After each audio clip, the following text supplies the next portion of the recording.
take advantage of this great offer. You know, Josh, you can put together player props. In fact, I just did one of 4,000-yard passers. I took Dak, Patrick Mahomes, and I took my guy Matthew Stafford. It'll pay a robust plus 423. So right now, new customers, get in on the preseason action with $150 in bonus bets if your first $5 bet wins. That's right now at FanDuel.com/1620. 21 plus and present in Iowa. First online real money wager only. $5 first deposit required. Bonus issued is non-withdrawable bonus bets, which expire 7 days after receipt. Restrictions apply. See terms at sportsbook.fanduel.com. Gambling problem? Call 1-800-BETS-OFF. OSI Oakland is hiring maintenance mechanics for second and third shifts with pay starting at $24 per hour and potential to make up to $40 per hour based on skills and experience. OSI Oakland offers great benefits including medical, dental, vision, 401k, and a retention bonus for new hires. Apply now at osigroup.com/careers or call 712-866-1229. Must have ID and wear closed-toe and heeled shoes to enter the plant. OSI is an equal opportunity employer. Bonuses subject to eligibility and program requirements. Velocity Clinical Research in Omaha conducts clinical trials for investigational treatments and research. Typical studies involve medications for high cholesterol, diabetes, infectious diseases, and acne. Some current studies include low T, RSV, fall influenza, pediatric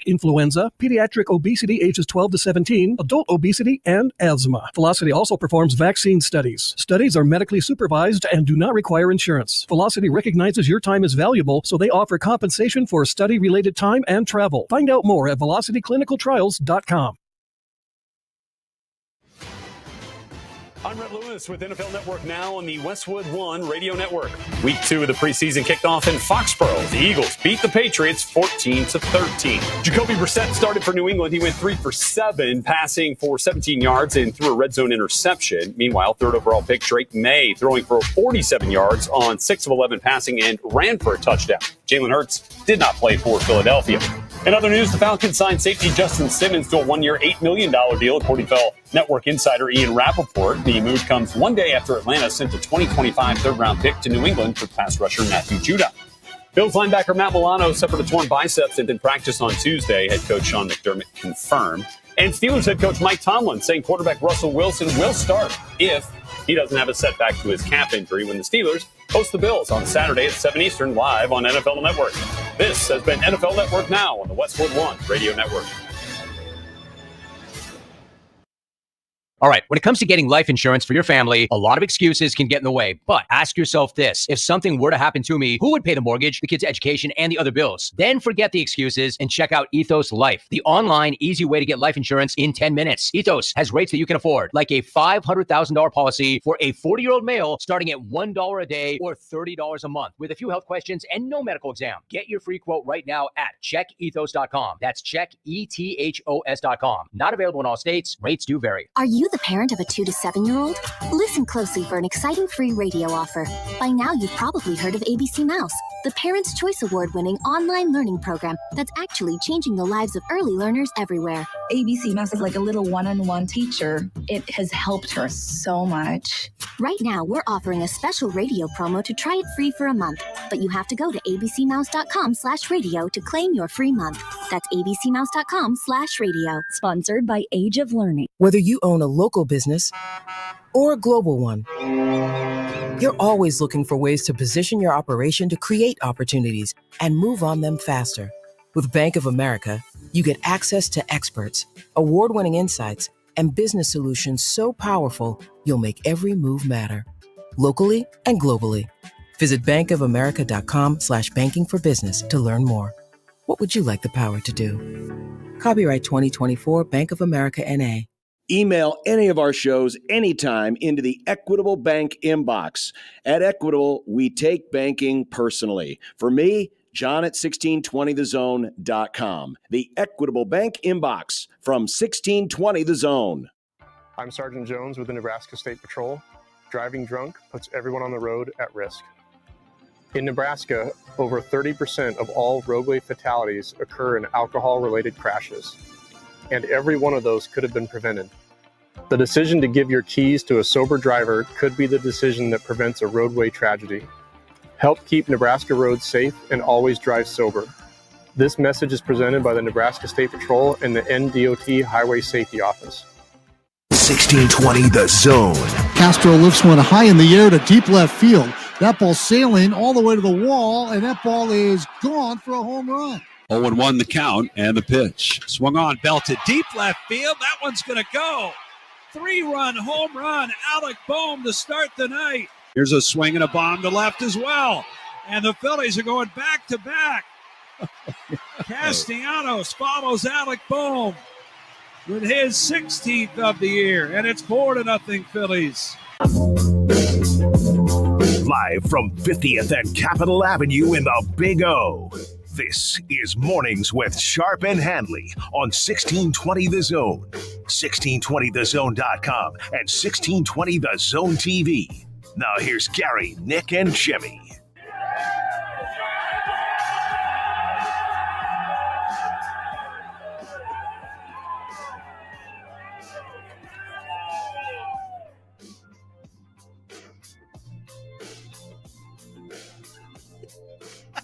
I should have played that one. Hey, guys. Great to see you. Hi. How's it going? How's it going? Everything going good? It's Friday. It is. Garrister. Gary on my wayward son. All right. Good morning, everybody. Oh, that was good. I don't know why the know why the camera wasn't working there. Sometimes the camera just doesn't love us like we love it now. Hey, last thing people want to do at 6 a.m. is see my ugly mug. They're like, hey, look at that shirt. That camera not working. That's my Friday shirt. Your Friday, your fun Friday shirt. Yeah, welcome to a Feel Good Friday, everybody. Welcome in. It is the 16th of August, and we have a candidate for a bad award. I think this has been a terrible week of sports. Okay. I think this is one of the worst weeks of the sports calendar by far this year. This has been the dog days of this is a week. Okay, I can get behind it. It took a first pitch from the New York Mets yesterday to add any juice, or me watching Roofball last night to get me excited. This has been like a weird week. Like there was hardly any baseball yesterday. Yeah. There hasn't been like a lot of stuff going on. We're still 2 weeks out from the football season. 13 days now. This has a candidate. I'm going to nominate this week as one of the worst sports weeks of the entire calendar year. Post-Olympics, pre-football. I had to put up with watching check down King Kenny Pickett pass last night. 50. This is bad week. You mean or Mitchell Trubisky light? This is just a really, really week. August is supposed to be a little bit of a banger. It'll get better. This week has been like, yeah, next week will be better. Maybe it's the Olympics hangover. Yes. We don't have Gold Zone anymore. We miss it. Now that's, you know what? That is probably why, because when I get up in the morning, I don't know what to do. Yeah. Like my friends on Gold Zone are not there. I can't go into my office and start, watching the Olympics and rooting for Team USA. I got nothing. No handball. Now I watch what kind of coffee I should be drinking in the morning, depending on the weather in Omaha. It's very, very foggy out there, by the way. Just to give it a gorgeous day, though. 85 and sunny. Low-level areas. All right. Very, very foggy. Patchy. That means it's going to be line areas. humid well, today. Yeah. It's going to be. I was watching very, very, looked like it was very uncomfortable golf yesterday. Uncomfortable? St. Jude. See, dog days of sports. I was watching. You have lowered yourself to watching the St. Jude Classic. It's the first leg of the FedEx playoffs, Gary. Come on. When do they get to East Lake? Tell me that. 2 weeks. Okay. All right. I'll tune in there. It's the first week, Austrian tour. We're making the cuts right now, my man. Scotty Scheffler's back. Ooh, street cred. There was an ace, but everybody, I assume you've probably experienced this before, but there was a lot of conversation. No. Great people, though. I used to do the St. Jude's Telethon. Well, they do have one. I did not know. I used to host that. It was. I got to go to Memphis. It was an incredible experience. That is cool. It's a fun time. They do. The caddies do have like the cool vests because they have like the designs that are made by them. But I know I've had this happen on many occasions when golfing in very hot weather. But they were talking about it became a big thing yesterday of the sweat dripping from the bill as they were. Usually when it's raining at the Open, they'll turn the hats on backwards so they don't have that going on. A lot of people.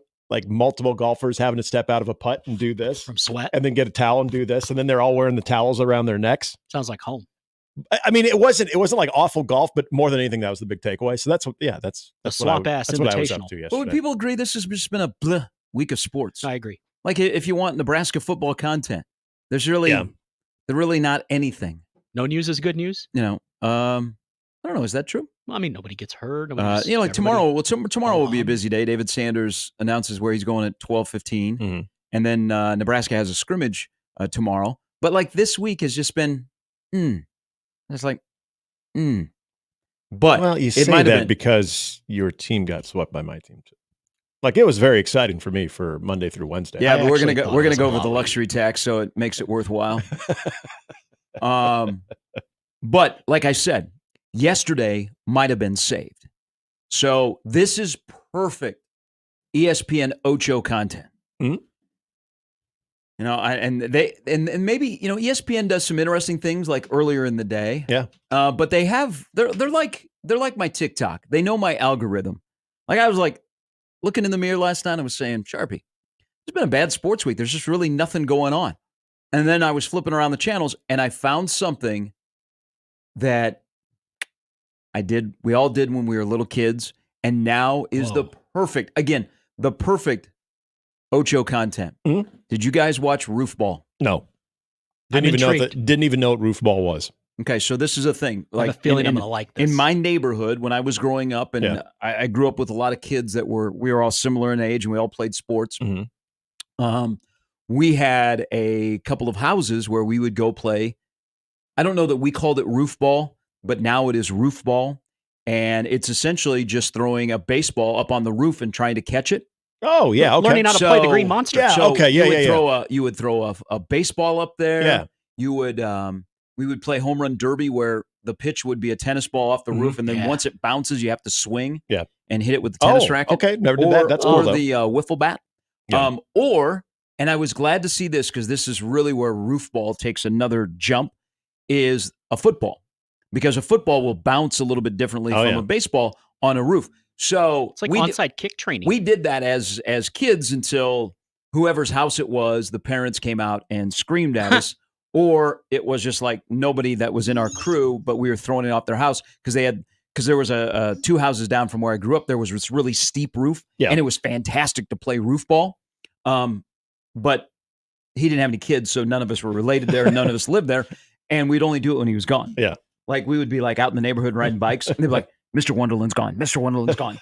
We go and you start playing Roof Ball. It's like the Yankee Stadium of Roof Ball. But then we were really smart. Like then when he would return and you'd see his car, we'd all scatter. Like he wouldn't know who we were. Never knew you were there. So I'm watching last night, and they are playing Roof Ball, and they are doing it not only with like a regular ball. It wasn't a baseball, but they were also doing it with a football. Yeah. And I was in the balance of, I think this is fantastic, to the other part of, wow. Football needs to get here. I'm really concerned because what will it do to the seal in my gutters? So it's the age, like when you're younger and you're playing Roof Ball, you could care less if the gutters fall off, but you want the gutters to be strong because it throws off an angle. Mm-hmm. But when you're older and you're watching something like that on TV, you're like, well, I wonder if it's going to affect the seal. I wonder if the gutter is going to fall down. You're going to call someone. That's so true. I don't know why this isn't a bigger deal. Roof Ball is back. I want to see people getting together in the community this weekend. Put the lawn chairs in the driveway and let's play Roof Ball. Be a nice weekend. Omaha could be a great Roof Ball town. See, we did that. We didn't call it Roof Ball. I don't even know if we had a name for it. But yeah, we would do that. We usually would do it with a tennis ball. And yeah, we would just throw the tennis ball. And most times, now, okay, when you described how you guys did that, would you have some in the front and then some in the backyard? No, just off the front roof. Okay, because sometimes now we play catch over the top of a house. See, we would do that as well. So where I grew up, in the home that my parents just recently sold, like in the last 5 years, the childhood home, it also had, I think, kind of what you're describing of your neighbor that didn't have any kids. It had that heavily slanted down roof, and it had two skylights on it. So you would not only throw it up on the roof, but sometimes it would get caught on the skyline. Yeah. Because I remember my dad just absolutely losing his crap over that, because obviously we can't go up and get it. Mm-hmm. So who's the only person that's going to go up and get it? Well, it's going to be the adult. I used to get in trouble for that. And so, yeah, it'd be stuck up there. The football, that would happen a lot. But yeah, it was usually either a tennis ball. Sometimes we used a racquetball. Because you wanted something that could bounce a little bit too. Wiffle bats and tennis balls. Oh, you felt like Ken Griffey. Yeah. Well, and we taped up the wiffle bat as well to give it a little barrel juice. But then we would actually take it to new heights where we would have teams. It was almost kind of like cornhole, where like if Jimmy and I were on a team, he'd be on one side of the roof, or one side of the house, I'd be on the other side, and then you and your teammate, you would be on like my side, and then your teammate would be over there, like and doubles. We would throw, and then whoever made the catch, would get the point because you didn't know where the hell it was coming from. That was usually done with a football because, as you mentioned, the oblongness of it was very, very unpredictable. And there'd be times because you had to yell that it's coming over. And so then you get a heads up, but it would take forever. And there were times that it would go on the side of the house. We had no idea where it was. And we thought, oh God, I got stuck again. So yeah, it was. You guys fight for the ball? Like You would box out. There are no rules. I mean, it was like getting a board. Yeah. I mean, you're boxing out and stuff. And then all of a sudden you see the ball coming, then you're diving for it. There's a few times that people went into our deck. Yeah. One guy did get a cut on his eye during that. And then we would take it to someone else's house where you had to get used to another. I mean, it's just like when you take road game. You got to get used to the subtleties of the field and the way it plays. And so we did it. We didn't call it roof ball though. I kind of like that name. I don't even know what the hell we called it. Fun. That's what you called it. When I saw it last night, and they called it the same thing I called it when I was like 13. We just played the game. I think we called the game. Sometimes, like you watch ESPN and you say, I'll never be able to get that hour back. I'm going to say thank you to ESPN because I got the hour and I was like, you know what? This is great. Like the game that I got excited about when I was a young kid now is on my television. And I got a commentator going, the ball got caught between the roof and the pergola. And then the other commentator goes, what the hell is a pergola? And I love it. It was great. Damn, my play-by-play career went wrong. That would have been the thing. But we need more of this. The games we played when we were younger that need to be on TV. So our kids now go, wow, that's really, really cool. And the next thing you know, you and your wife are sitting in the house and you hear, do, do, do, do.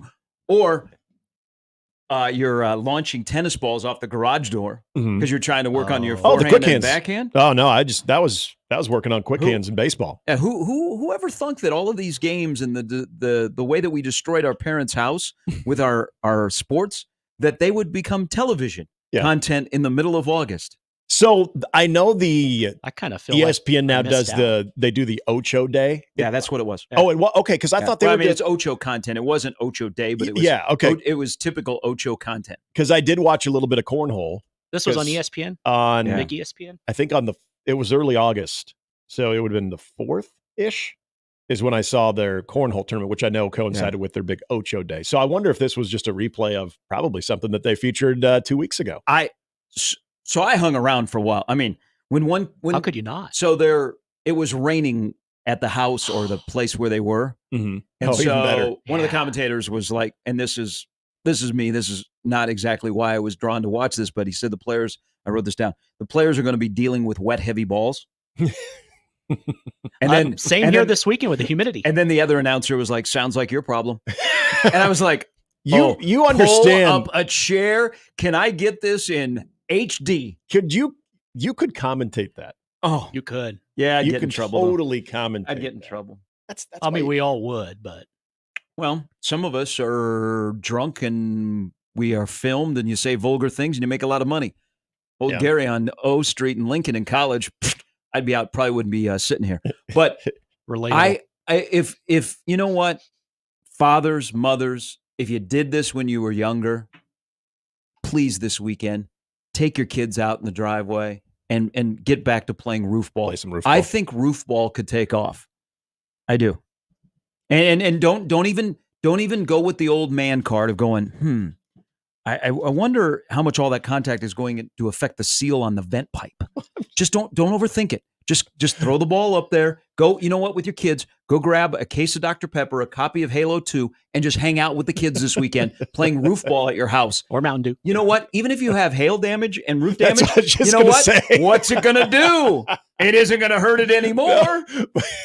But make sure, please, if we got some of the younger kids out there that are listening to this, at 6:22 if someone is working on your roof, that's probably a good day to take the day off. Oh, yeah. That's the off day. That's the off day. Yeah. Those guys are trying to help your house, so make sure you take the day off if they're up on the roof and you're hearing the which is going on frequently. So we need to. So this was in Canada.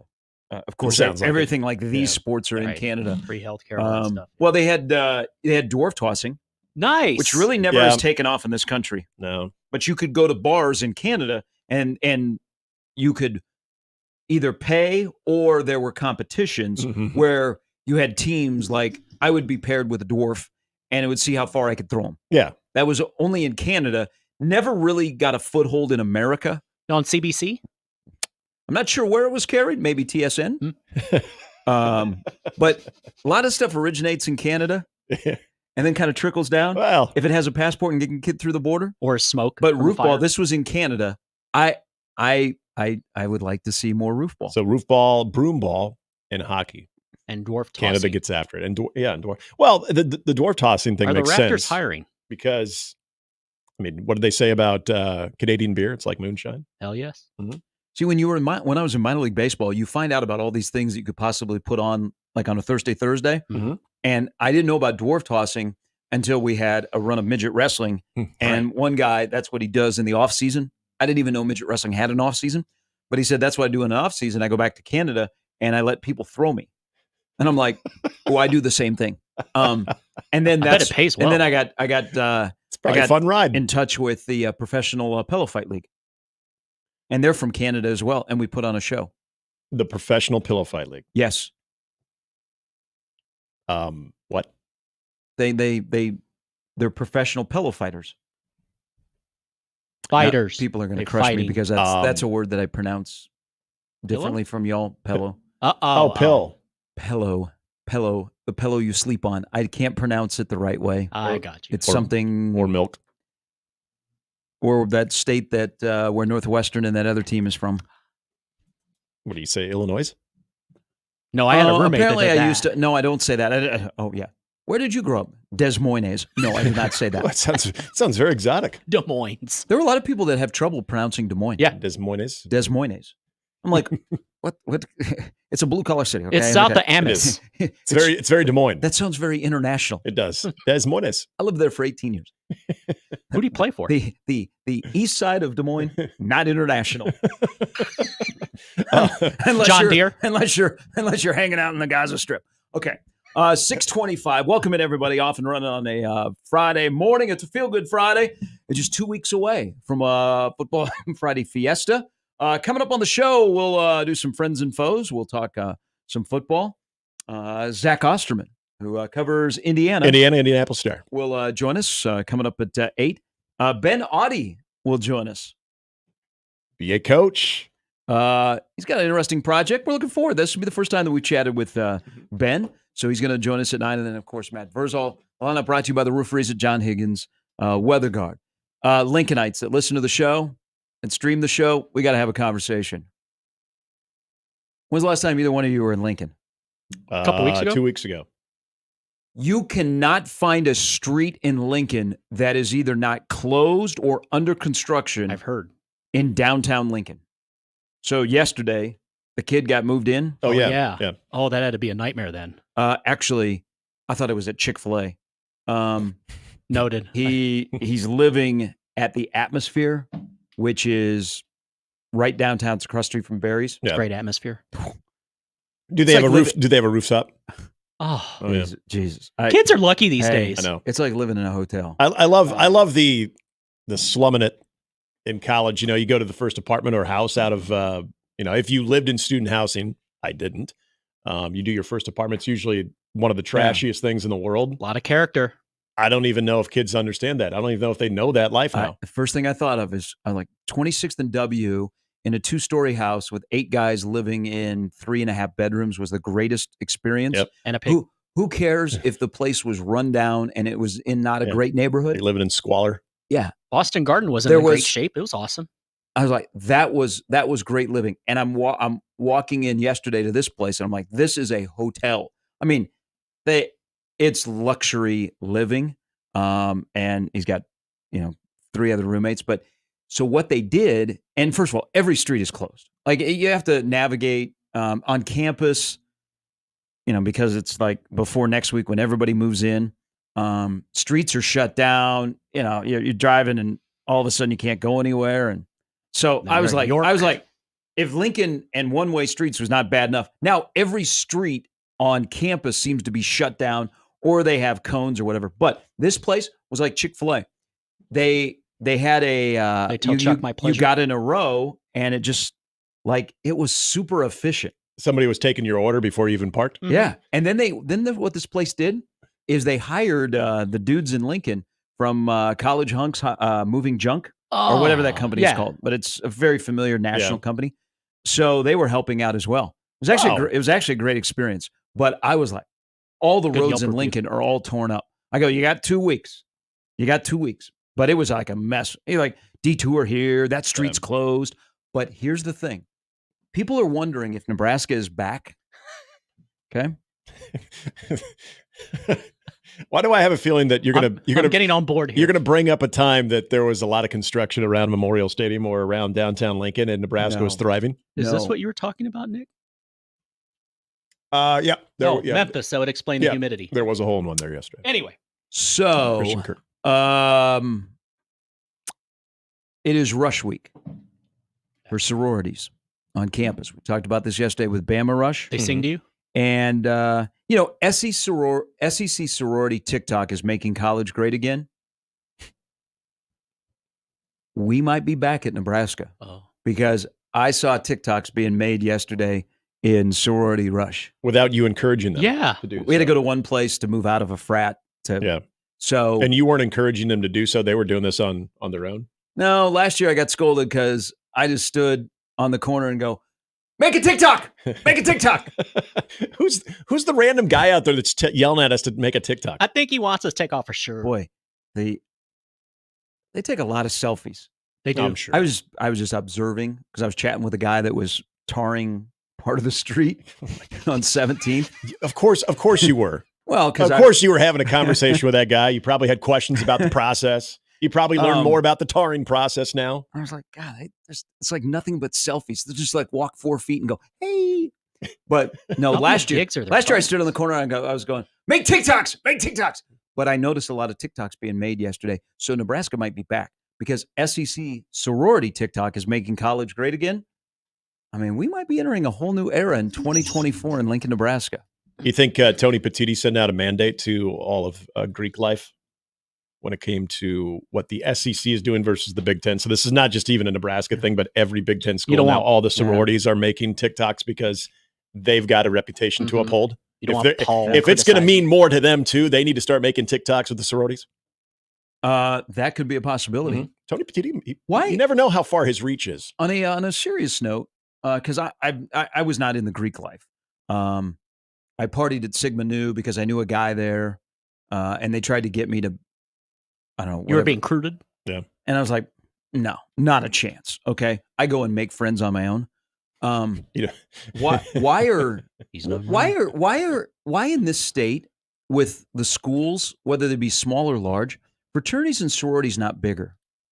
Like if you go to the South, like fraternities and sororities in the South are huge. They take up the whole lower level football games and their khakis and their button downs. Why are fraternities and sororities and like Creighton and Omaha do have fraternities and sororities. They might not have a house, so to speak. SIG Ep used to have a house. Nebraska. I mean, the thing also at Nebraska is a lot of those places, those fraternities have been kicked off campus and they've torn down their house. Yeah. But why aren't fraternities and sororities bigger in this area? It's a good question. I don't know if it's. It is. I'm not here to just crush fraternities. No, it's a great networking opportunity. There's a lot of things, but I wasn't for Greek life. I don't know if it's. And I wasn't a legacy. I get the feeling that it's probably comes down to what do you say, like membership drive. So I think this would be my guess that it's all not about money. Well, okay, probably that just covers everything in general. But is it? What's the word I'm looking for? Like you're soliciting more of you're promoting more of the Greek life, maybe down in the South. There's probably more legacies down South, where you have mom, was in this sorority, so it's a real big deal that her daughter, boy and girl, rushes a third that or a fourth. Yeah, generation type stuff. I mean, it's not that we don't have generations here too, but I think it like the SEC model. I think it means more that you have the legacies that go through. I don't know, like a lot of people that I know that rushed either in Lincoln or Omaha. I don't know many in Creighton. They weren't really, encouraged by parents to do it. Omaha, I totally got because, again, when I was there, it was a commuter campus. So that was one of your main social avenues. If you wanted to hang out with a group of people and do fun things, have more of that college experience, that was an option. So I understood that part of it. Lincoln, again, you're away. Maybe the dorms aren't as fulfilling to some people. I mean, you experienced this. But I never really learned of like, oh, so-and-so, like that person's a legacy, their father and their grandfather was part of this fraternity. I've heard a lot of that. His dad's name is Ole Miss. That I think it's a really big deal in the South that you have the legacy part of it. And I think it's really, really encouraged by the family members to do so. And you get a job out of college. Down the street here, either way. Oh, you're a Johnson? Sorry. You're an Anderson? Oh, Anderson's, if you're a legacy, man, you're in. And you're going to get a great job as long as you don't flunk out. Those people would hate me. They don't get my sarcasm. I ran into the president yesterday. I introduced himself.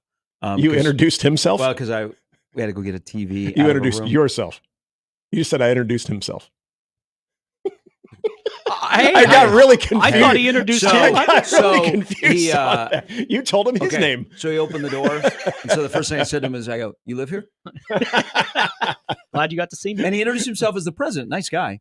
But I said, when are you guys going to start working on the homecoming float? Did not get my humor.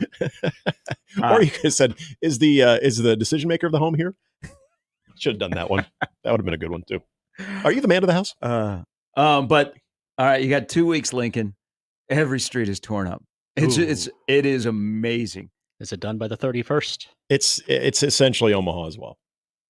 Yeah, but we don't have as many like one-way streets where it's confusing to drive in Lincoln. If you are a newcomer in Lincoln. Yeah, that's a good point because now everybody's, especially freshmen that have maybe, out of state that are experiencing it for the first time, that it'll be like state basketball tournament all over again. I get this now. Yeah. Like, where the hell's that person going? All right. When we come back, counties go that high. So in the dog days of camp, we are about to have a depth chart not too long away, be publicly consumed from the University of Nebraska. Will there be a key position that would have an or on it? We'll dive into that with all of you as we roll till 10. Lots of football today, 2 weeks from a Football Friday Fiesta, more preseason football. Maybe some love for Mark Whipple today. Mark Whipple? Whoa, Mark Whipple. I didn't have that on my bingo card when I woke up. Maybe some love for Mark Whipple. Roof ball, midget wrestling, Is he wearing shoes? Yeah. Not sure. Okay. Probably was not talked enough about of his issue where he was more comfortable not wearing shoes. Well, he had a foot issue too. But like he actually had a. Oh, I get it. It's one of those things that maybe you alert people before you show up and the OC's not wearing shoes and you're like, whoa, welcome to the frat. Yep. All right, 6:36. We're off and rolling. It's Mornings with Sharp and Handley and Jimmy on 1620 The Zone.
All right, welcome back in. It's a Feel Good Friday on 1620 The Zone, 1620 The Zone TV. So, or wherever you are consuming the program, or whenever during the day that you consume the program. I always appreciate the people that, they're busy between 6 and 10, maybe can't get the show live, but they listen to it at different times. Mm-hmm. Some people listen to it like a week later and chime in, so thank you very much. We always appreciate that. And just know that even though it was a slow sports day yesterday, roof ball included, we've now had a Weston, a Heston, and a Keston all play Major League Baseball this year. I thought you were talking about the fraternity. And a Weston. Nope. With a cycle. I got issues with his cycle, by the way. Okay. First of all, he did not go first, second, third. Well, that is cool, and that happens. Very rare, though. Infield hit. Come on, man. Double off a glove. Come on, dude. Leave no doubt. Whoa. Leave no doubt. Crush the kid's dream. Yeah. Sorry, man. Have we switched roles this week? Let me just say this. I've seen better. I've seen better cycles. I have. Do you compare cycles? I mean, not everybody can be Christian Moore. No, I mean, okay, you're right. You're right. Who had the cycle for Tennessee in the College World Series and is absolutely crushing it in his pro career. Mm-hmm. Not everybody can be Christian Moore. I'm just saying, it was a cool moment, especially for a rookie. Is a cycle a cycle? I think there's variations of cycles. I think I think all cycles aren't created equal. Wow, that cycle. That cycle was. Now here's where he made up for it, though. The home run, he goes Oppo, and the triple, he damn near cleared the fence on that one too. So you had a no doubt Oppo taco, and you had a triple that almost goes out. That's pretty cool. But your double and your single were very. Might as well bunted for the base hit. But did they go down to the box score as a base hit? It sure did. Okay. And the double was almost caught. Oh, so they'll blow it in the night. I'm just saying. I've seen better. I've seen. Hate the pitch clock. Weston Wilson, you are a cyclist as a rookie. Congratulations, but I've seen better. Sound like Bob Gibson today. A college football game isn't even that good. All right. There will be. I thought there was media availability yesterday in Lincoln. No, today. That's now today. And then they needed. Sorry, I didn't mean to cut you off there, but they really needed to decompress from a lot of the hard hitting stuff from the Big Ten Network.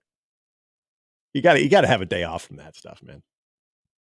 I'm not going to get wound up about the Big Ten Network. They don't get to see a ton. I know. They're just in and out. It's very stressful. Again, on that. The best programming would be do a recap show. It would be. Get everybody together. I thought that was a great idea. That saw, at least a round table. Yep. Yeah. Because some reporters are going to be based on the West Coast, and so they're not coming to Lincoln.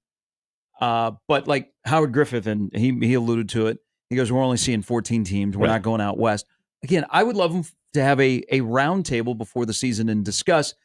But if you go on a marathon of watching all of those, they all sound kind of similar. Everyone's going 12-0. Except for this. Here is a little inkling if the Big Ten crew thinks you're worth a damn. How much time they spend on your schedule. Yeah. So instead of talking to the coordinators and the players and doing an extended interview and the head coach, if they have a longer segment that is about the schedule, then you know that you might not be having a good season. So I'm not going to get wound up because there are some places they go, they have limitations on how much they can watch or how long it's being watched. Yeah. Or there are some schools, I would imagine, do this. They script things. Okay. Yeah. Even a network that's going to say mostly positive things. Well, why not give them a little something? They go, whoa. So we don't know, like, was something scripted? Was there a period where that team's going to look good no matter what? Yeah. I watch it for the interviews. I like the player interviews. Yeah. And, Nebraska's player interviews were really, really good. It's content. It is. It's content. It's football season is almost here. But do a roundtable. I'd love for them to chop it up to go, hey, this is what I saw. This is what I think. Because I don't know that they do a big preview show. Do they? Don't do like an hour, 2 hour preview I show? feel like they used to. Everyone used to. Okay, so I was going to bring this up too. We were pretty critical on BTN and their programming compared to the SEC network. And there is no comparison. And I'm not trying to say there is. Remember I said there was BTN Live, and they used to have a radio format and show go on simultaneously. I remember that. When I was back in the Omaha market, we actually carried it. Are you not in the Omaha market now? I'm sorry, when I got back in the Omaha okay. market. Yeah. Just curious. We didn't carry it in Columbus. You've been checked out for a couple of years, I guess. Some might say. Poll question. Is Handley checked out since December of 22? Oh boy. Go to the comments. Don't answer that. But when is the paycheck clear? The BTN Live show, I've now realized, because I've been watching this now the last couple of weeks, I don't think they advertise for it. They actually do have a live show every day in Big Ten Today. Yeah, I mentioned Ross Dellinger, which I don't know. Is it Carricker doing that show? No, it's a different show. What the heck? Carricker's on everything. I don't think it's no affiliation to BTN, I don't think. Oh, okay. Yeah, it's just called the Big Ten Show. Yeah, I know he's doing some radio show. Yeah, it has nothing to do with not like BTN. on a radio station, but something separate. Right. Okay. Now, this is called Big Ten Today. It comes on, I think, at 4:00 Central Time. And it's after my nap time. Good. I mean, because I always watch it before I pick up Reese. And that's how I learned that. I had no idea that Ross Dellinger is now, I think he's the new Nicole Auerbach. Yeah. Which NBC's. I like Ross. I like Ross. I think Ross is, I think he's covered college football for so long. He's coming from the SEC and covering that beat for a very long time. So that'll be an interesting perspective. But so they do an actual daily live show. Not many people know about it. It's very, if I had to describe it, I think it's very obligatory. It's very, well, we got to do it because we have this network. I don't think a lot goes into it. So I'm thinking to what I thought was a great suggestion you had yesterday about having a round table. Because I think Jimmy, I think Jimmy's right. I know they did, and I think they still might, but again, you wouldn't know it. You wouldn't know about it. I used to watch the old show almost every night. It was great. Well, yeah, I mean, people forget. Maybe they don't. Eric Crouch used to be on BTN. That's right. He used to be on BTN Live. That's right. So They he would was. do cut-ins, yep. They actually put a lot into that, and I know when they had BTN Live, they did do some sort of a roundtable or season preview, but they also didn't. I think this was before they had like their pregame tailgate show too. So I just think they've put more resources into different things like that. But they do actually have a live show, which I thought a month ago when we were talking about this, they didn't anymore. By the way, Big Ten is back. One of the things I observed yesterday. So. Place used to be called Rosie's. It was right downtown across the street from the Embassy Suites. Is now called the Big Ten Sports Bar. They have one in Columbus too. Wow. Really thought long about that name. Yeah. I mean, they were putting up the signage yesterday. It looked kind of interesting. Yeah, the one in Columbus is actually good. It's been two other things. So is it in that franchise? location. I think. So you're talking about Columbus, Ohio, right? No. Nebraska. Nebraska. Okay. So in Columbus, Nebraska, it started in. It was right, I think the last year that I was there, so it would have been 2013. They started one there, and then they moved it over, you'll like this, to the old Skeeter Barnes location. Because, Skeeter Barnes didn't do well. So it's Skeeter there Barnes, now. the official barbecue of the Pinnacle Sports Network. Where you'll see some of our hosts eating there. If you're hankering for the best barbecue in Nebraska, Skeeter Barnes can take care of you. The most average. That's why I remember that. I was like, why do I remember Skeeter that? Barnes. Take your family there, a family of 4. You will enjoy your time at Skeeter Barnes, 8 different locations throughout the great state of Nebraska. Pinnacle Sports Network is brought to you by Skeeter Barnes.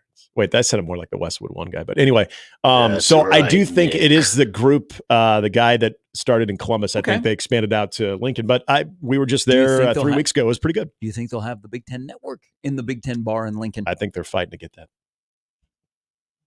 I don't know if they have it. If you have a place called the Big Ten Bar, you have to have like all the helmets, right? Yeah. You're not doing it right. If I walk in there and I don't see 18 helmets, that's like the one thing about Barry's.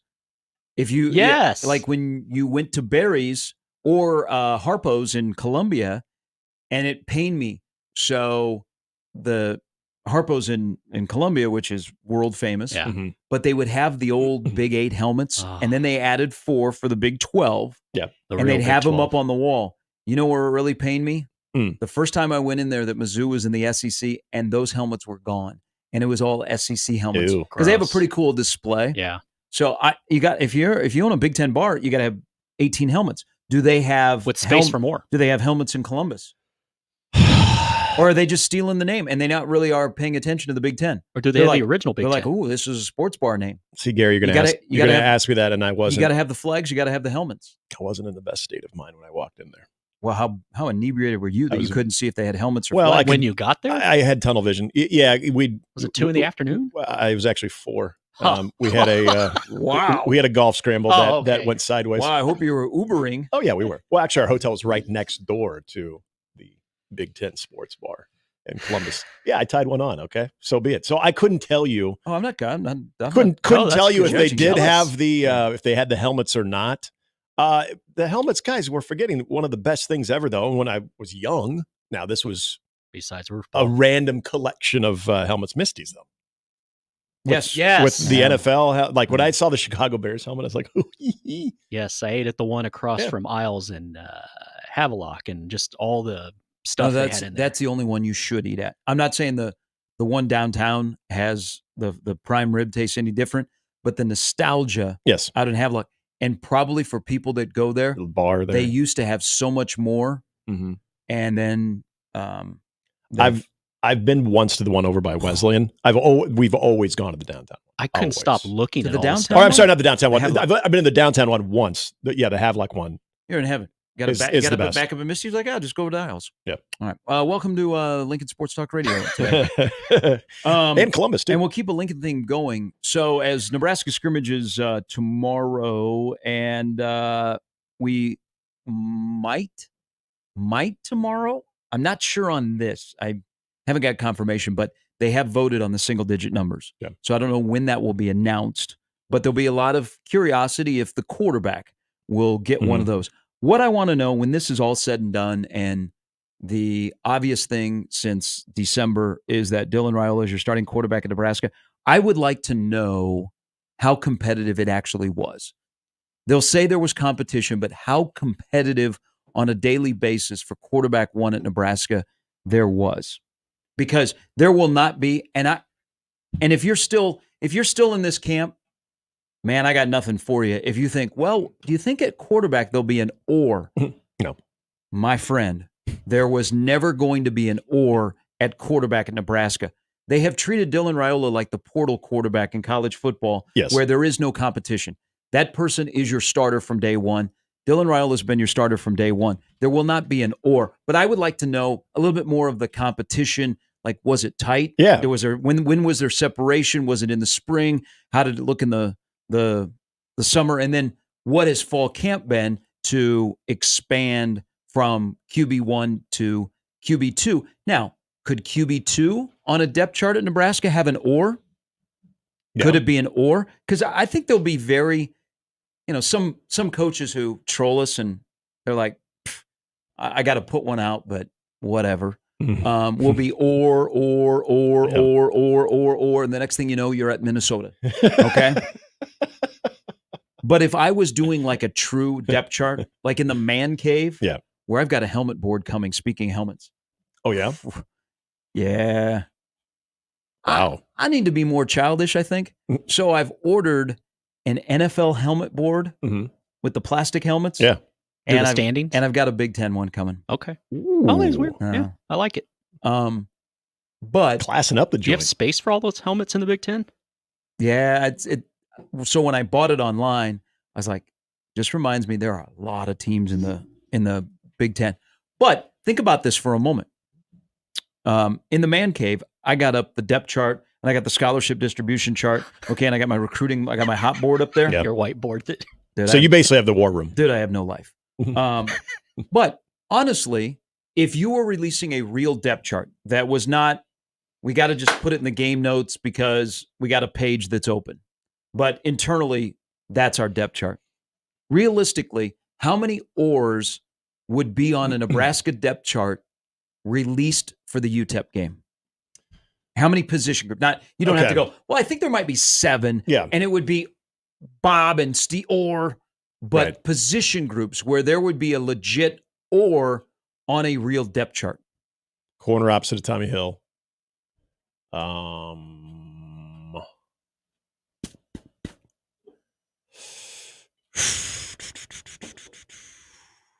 Here's one you're enamored with. I agree with you on cornerback opposite Tommy Hill? Running back. Running back is the other one. Mm-hmm. Yep. I don't know if there's another one. And that's where I would stop. Yeah, I don't know if there's another one. No. Now, maybe at middle linebacker. Maybe. Okay, yeah. Wright or Bullock? Right. I mean, correct.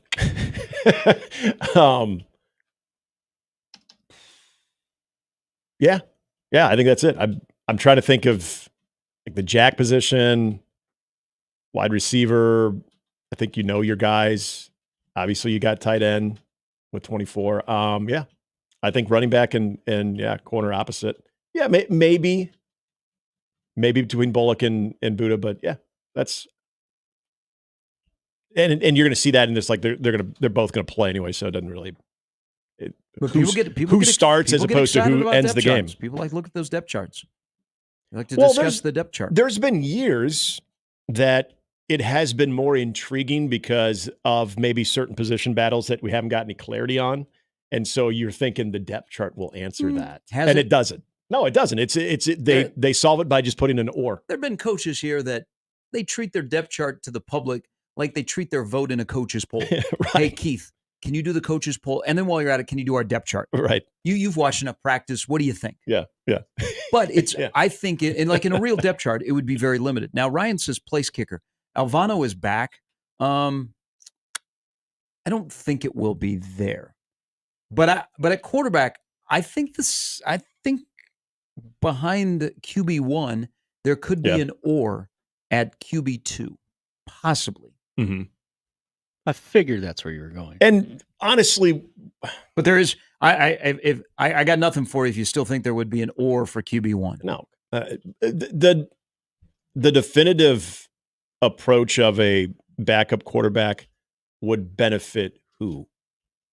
You know, I mean, why would you even need to say he is our definitive backup quarterback? Because if there is any possibility of trying to use Heinrich Harburg and other variations, it doesn't matter. I mean, if Dylan's helmet comes off, Heinrich going in? Probably.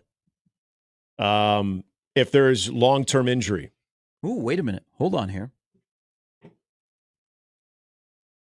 Where's the ball on the field? Oh, okay. Yeah. Let's say it's on. Okay, let's say you're on Nebraska side of the 50. I feel like this is a little bit. Now, is this for just a play? Yeah, just a play. Yeah, just helmet coming off. Someone's got to come in.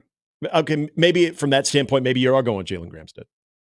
But again, or Deacon Harbaugh. Is it that important to have a definitive backup listed? I don't think it is. That might actually be where the ball on the field is. But I would. But again, you're proving my point. In that kind of scenario, I think 10 would be the first guy in. You're proving my point, though. It could be. It absolutely could be conducive of where you are in the game field. How long is the absence from QB1? That there's probably some scenarios that they've already hashed out. To me, that was probably the biggest quarterback evaluation that was taking place. Is they know they got out of 15, and so how do we want to handle certain scenarios where Dylan wouldn't be available? And that's probably maybe still being discussed. Again, that's why you don't need to have. He's not available.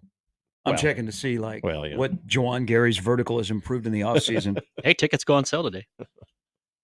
For that great home. Oh, yeah. Yeah. If you're a season ticket holder to that particular. Oh, you're counting down the minutes. See, they didn't change the price. They sure changed the opponents. But back to quarterback competition.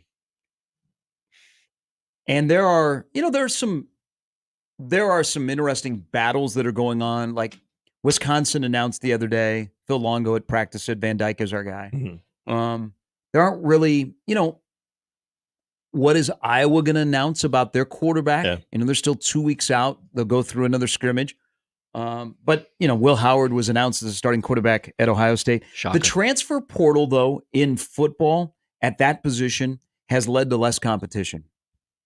Yeah. Once you go and you pay for your guy, that's your starter. Yeah. And if he is not your starter, your return on investment just went, and you feel like you're you're playing the day trader game. Mm-hmm. But it's less competition in college football at that position, I think, in the portal world, because there are a plethora of programs, either high, middle, or low, that are going to have portal guys. And once you got them on the bottom line and you gave them their dough, they became your starting quarterback. Did anyone think that Will Howard was going to get beat out at Ohio State? No. Now, I think they had real competition, and it'll eventually make Howard do what he's got to do. But when Will Howard said yes to Ohio State, he wasn't coming there to be Devin Brown. Right. If you can put yourself in a position to where, this is where I think we were talking about this yesterday about Howard Griffin's assessment on the quarterback situation in the room that Nebraska has. My opinion would be, if you have a quarterback, essentially the same scenario you're laying out. Okay, let's use Will Howard in Ohio State. They've got the guy of the future in Aaron Nolan. If you are in a position to where, and we know the stakes that are so high for Ohio State, if you're in a position to where you've built up that competition, and again, competition that never meant Will Howard wasn't going to get it, but competition that put a lot of reps as well with some of your younger guys that could compete for that position eventually, that if Will Howard all of a sudden hits the struggle bus, that you feel, if you needed to make a change because everything else is clicking except for quarterback, and you feel like you've got a guy that could come in and ignite the offense, that to me is when you have a really good quarterback room, a good quarterback situation with young guys that, even though they were never going to be penciled in as the starter from week one, eventually, if there was some major drop-off in that play and production, that you can bring those guys in because you think they could be a better solution. That, to me, is the best quarterback situation that you could have. Jimmy's got an update coming up next. We'll talk some Indiana football. Very interesting, with a brand new head coach who has won. He has won a lot of different places. Can they win at IU? Nebraska will be there in the middle of October. Plus, we'll talk more about Nebraska football 2 weeks from tomorrow to the start of the 2024 season. Will the streets be ready? I hope the streets will be ready, and I hope people are ready that the cauldron of crap that is for 7 years going to be done with. That could be a podcast name. Crap. That would be a great podcast name. Maybe RG3, when he goes into the podcasting world with Sam after getting fired. Have the cauldron of crap. Oh yeah, that's your podcast, is the cauldron of crap. We're talking about the latest innovations in plumbing in the bathroom. Real quickly, I got to read this. Chris on the Equitable Bank inbox, they take banking personally, to you and myself, says, headline is quarterback separation. I think the argument could be made it happened at conception. True. I don't know if this is the same Chris. He tweets at us, Big Ten in Columbus has 14 of the flags on the ceiling as of the last time I did notice there. the flags. I did notice the flags. I wasn't completely gone. Oh, and finally, midgets look up to me earlier as your resident midget expert. It started in Australia, talking about midget tossing. Dwarf tossing. Dwarf tossing. Well, he says it was literally called Australian midget tossing. They patted them up and threw them. Astonishing to watch. Yeah. Okay. So quick one here. This is how it was explained to me, because of course I had questions. Had to be on Sky Sports. It primarily is in bars in Canada, but they also have it at bowling alleys. Oh, okay. Of course they do. Like you can throw instead of rolling a ball, you toss a dwarf into pins. Into pins. They got to wear a helmet though. CFL helmets, it's safer. Dude, did I ever not tell you the story? Could you put them like on a skateboard and roll? No. The thing is greased. It's called tossing. It's not called skateboarding. But dwarfs. wouldn't that kind of be fun too? No, that would be humiliating. And this isn't. Oh, okay. I'm glad we're okay. At least, yeah. Would you rather be tossed or treated like a dog? Here, let me treat like a dog. Let me push you on a skateboard and then let me video it for a It'd TikTok. be like a bobsled. Actually, be like a small bobsled. My dog lives a charmed life. You're just going head first. No. So again, I had questions when I got into the midget wrestling world, as I think most would. When does Nebraska high school have this? And Mr. Mike, who is kind of semi-retired, lives in Kansas City. He was my main contact for midget wrestling. Okay. And I did have to, back when I was more PC, I said, so what do I call you? You mean you were? I said, midget wrestling's fine, right? And he goes, yeah. He goes, people need to understand. He goes, there are some of us small people, because I said, small people are midgets. And he goes, oh, it's midget. It's always midgets. Yeah. But he said, people have to understand, us small people, some of us can be lawyers, some of us have to be wrestlers, but at the end of the day, we all have to make money. And I'm like, my man, my man. Get that bag. My man, I have to now go to Walmart to get the trash can that you get put in during your match. I'll be back in a minute. This is good advice, kids. Always be looking. Always be. I learned a lot from my midget wrestlers. I'm sure you did. I think most would, especially if you're Hey. cool to talk about it enough. Dude didn't have a checking account. He liked cash. Like when the event was over, he's like, hey, where's my 3,500? He's like Chris Sale. All in ones. I was like, get the heck out. I always thought it was weird when when I was when I was 8 years old. I thought it was weird when our music guy played the Randy Newman song. That would have been uncomfortable. I was like, I have nothing to do with that. We were uncomfortably beautiful. Our weight divisions in tackle football, starting at 8 years old, was peewee, and then when you were older and heavier, you were midget. And yes, we had that too. I always thought that was interesting. I'm curious now that we, it was the 90s were a different time. Peewee, peewee division, and then midget division. See, ours was called heavyweight. We had husky. What? Well, it was just no one was called heavyweight. Ours Did they call it husky? No. Oh, God, ours was just separated as lightweight, heavyweight. So in middle school, I know they had that. But yeah, in we had 18 B team. In this was Kingswood Athletic Association, which is now merged with now Millard United. It was peewee and midget, and I always wondered if that would fly these days. Well, in hockey, we have the youth hockey level that is midget. Yeah. Oh yeah, that's right. Peewee, bantam, midget. Bantam. Yep. Squirts. Yeah, the mites. squirts. The mites are the best. Mini mites. Mites, when they come out during intermission and play a game, might be, I'll say it, cutest thing I've ever seen. You know what? Little kids are perfect, and then they grow up and they really just siphon off your bank account. It's true. Well, that and your patience. I never had patience. All right, we got an update coming up next with Jimmy. Plus, a little bit later, Indiana football. We'll talk some Nebraska football. Ben Otte's going to join us, make his debut on the show. So we're looking forward to that when he stops by at 9 on 1620 The Zone.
All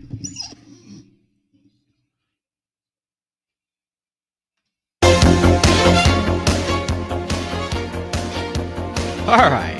This has been quite the first hour. Let's continue it with this. Oklahoma State defeats number 6 Nebraska. This is the soccer ball, 2-0.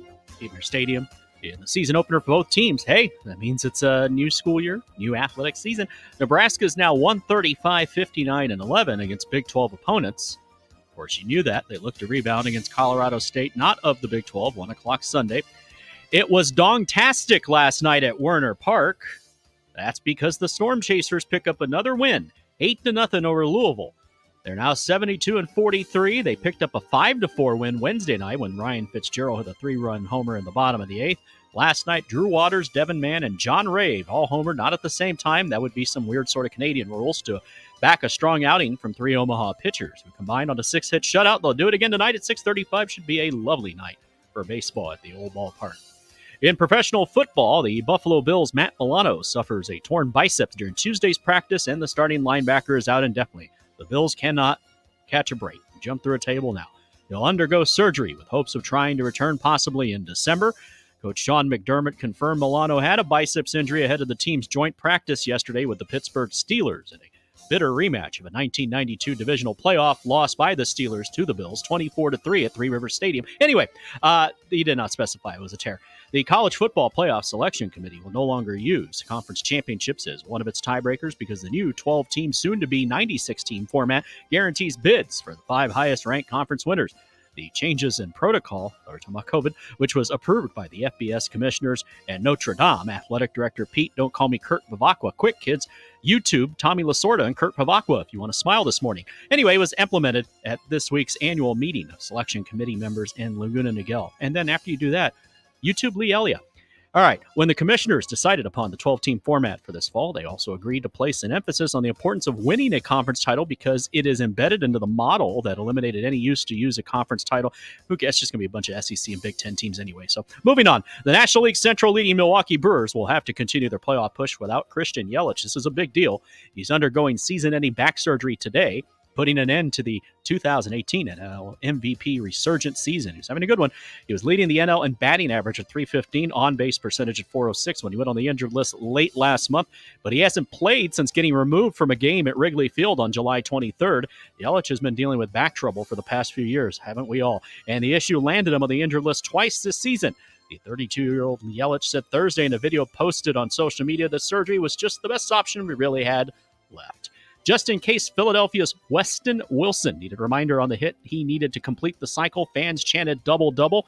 It was Philly, so they could have been talking about either burgers or threw an F-bomb in the middle as a noisy cue for his at-bat.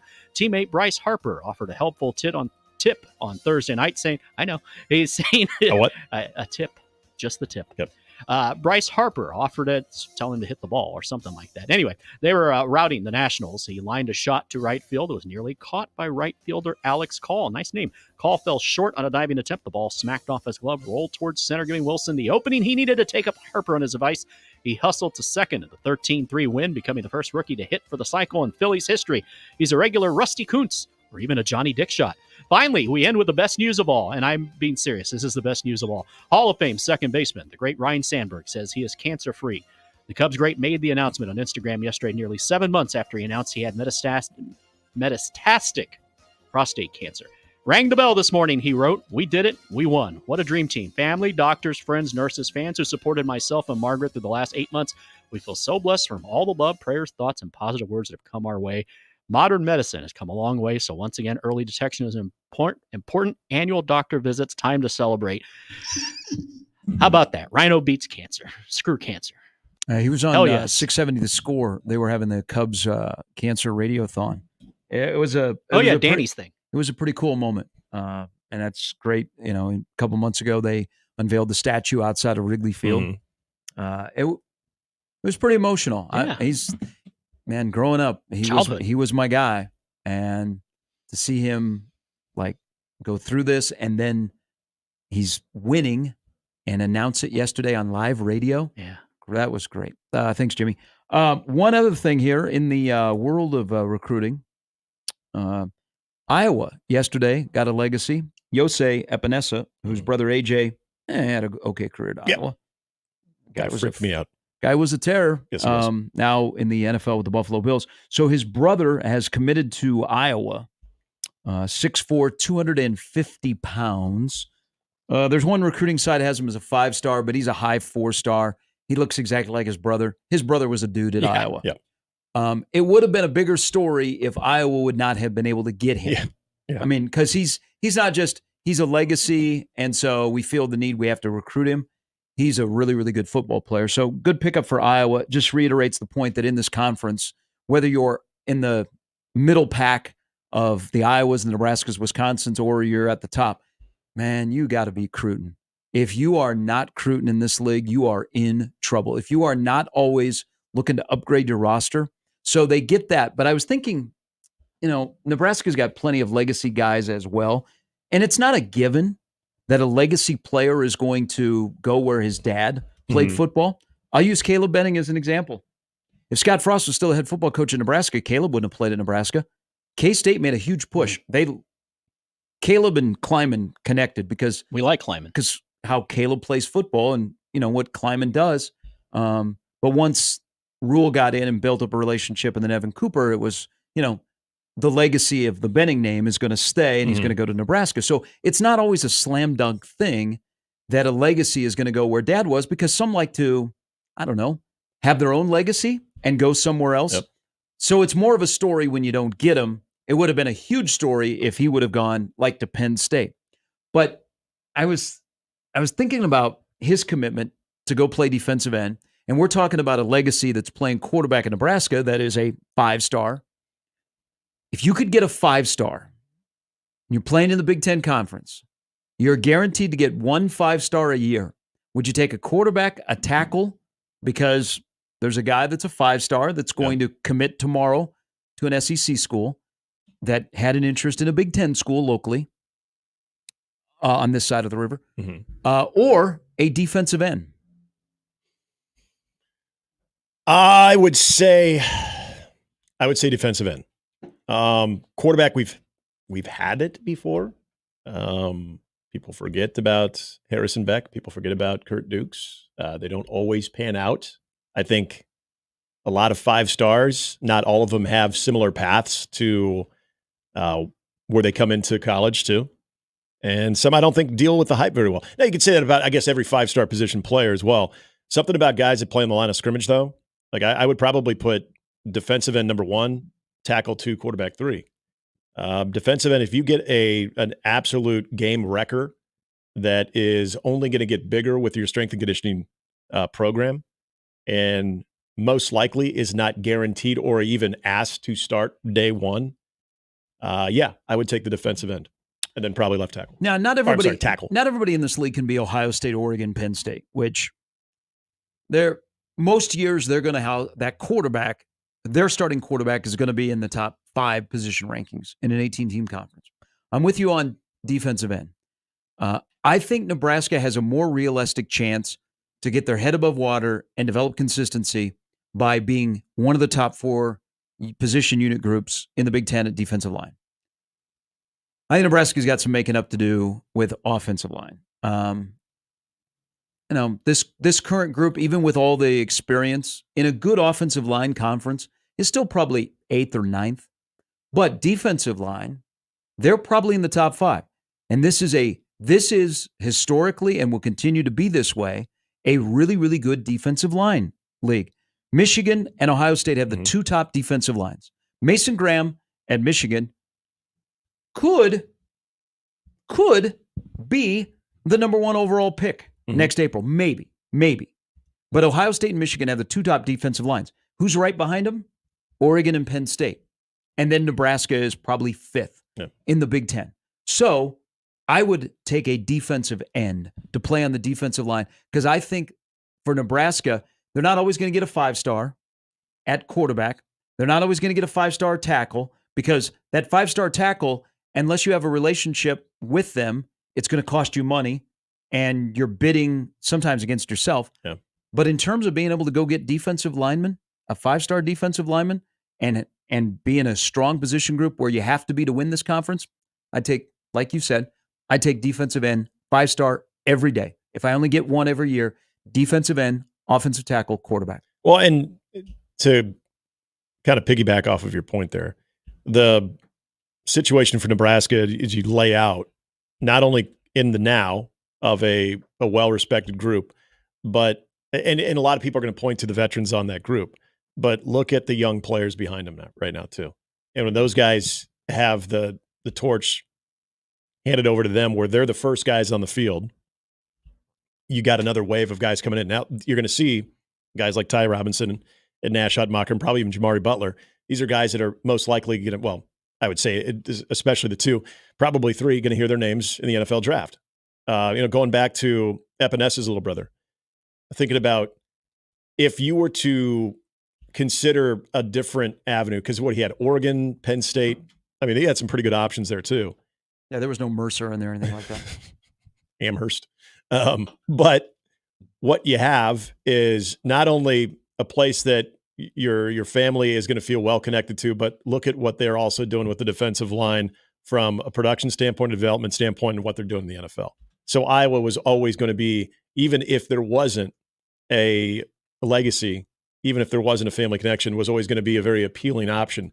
That's where I think Nebraska is putting itself in for high-end defensive talent, whether we're talking about guys that had any connection to the program or not, that you're going to look at a group that has been built from veterans from a year ago, that even those guys in their game was developed into a scheme that works very well, but also younger players rapidly developing. Guys like Cam Lenhart, guys like Riley Van Poppel. You see other guys that are project type players like a James Williams. All of those different examples that you can look at, older players, younger players that have contributions. And then once you start getting to that NFL connection to it, which will happen this year, that starts creating a little bit of that pipeline that you want to see built up there. Have we ever talked about Brett's unit rankings in the Big Ten? I don't believe so. What do you think about Iowa's? I haven't seen on offense. Iowa's unit ranking, I haven't seen it. Okay, so Brett Ciancio, right? Yeah. All right. For our Hawkeye fans out there, I'll give you the good news first. So your defensive line, according to Brett, is not as good as Nebraska's. But they're only one behind. But Brett is right here. When you throw in Higgins and Jackson, Iowa has the best linebackers in the Big Ten. Mm-hmm. Now, Iowa also has had a run of really good defensive backs, and Castro will be the best cornerback in the league, or the best defensive back in the league. Him and Burke and Downs won't take very long for people to go, huh? And then Will Johnson. So those are four guys that are going to make some money someday. And Will Johnson, to some, is the best player in college football from Michigan. So Johnson, Burke, Downs, and Castro are the four best defensive backs in the league. So Iowa has one of them. He has Iowa 2 behind Ohio State's defensive back room. In comparison, Ohio State goes 2-4-1. So Iowa, defensively, not a surprise. How about offensively? At quarterback, 12th, running back 14th, wide receiver tight end 10th, offensive line 16th. Nebraska, in comparison to Iowa here, he has Nebraska 8th. So they're ahead of Iowa. They're ahead of Iowa with running backs. He has Nebraska 12th at running back.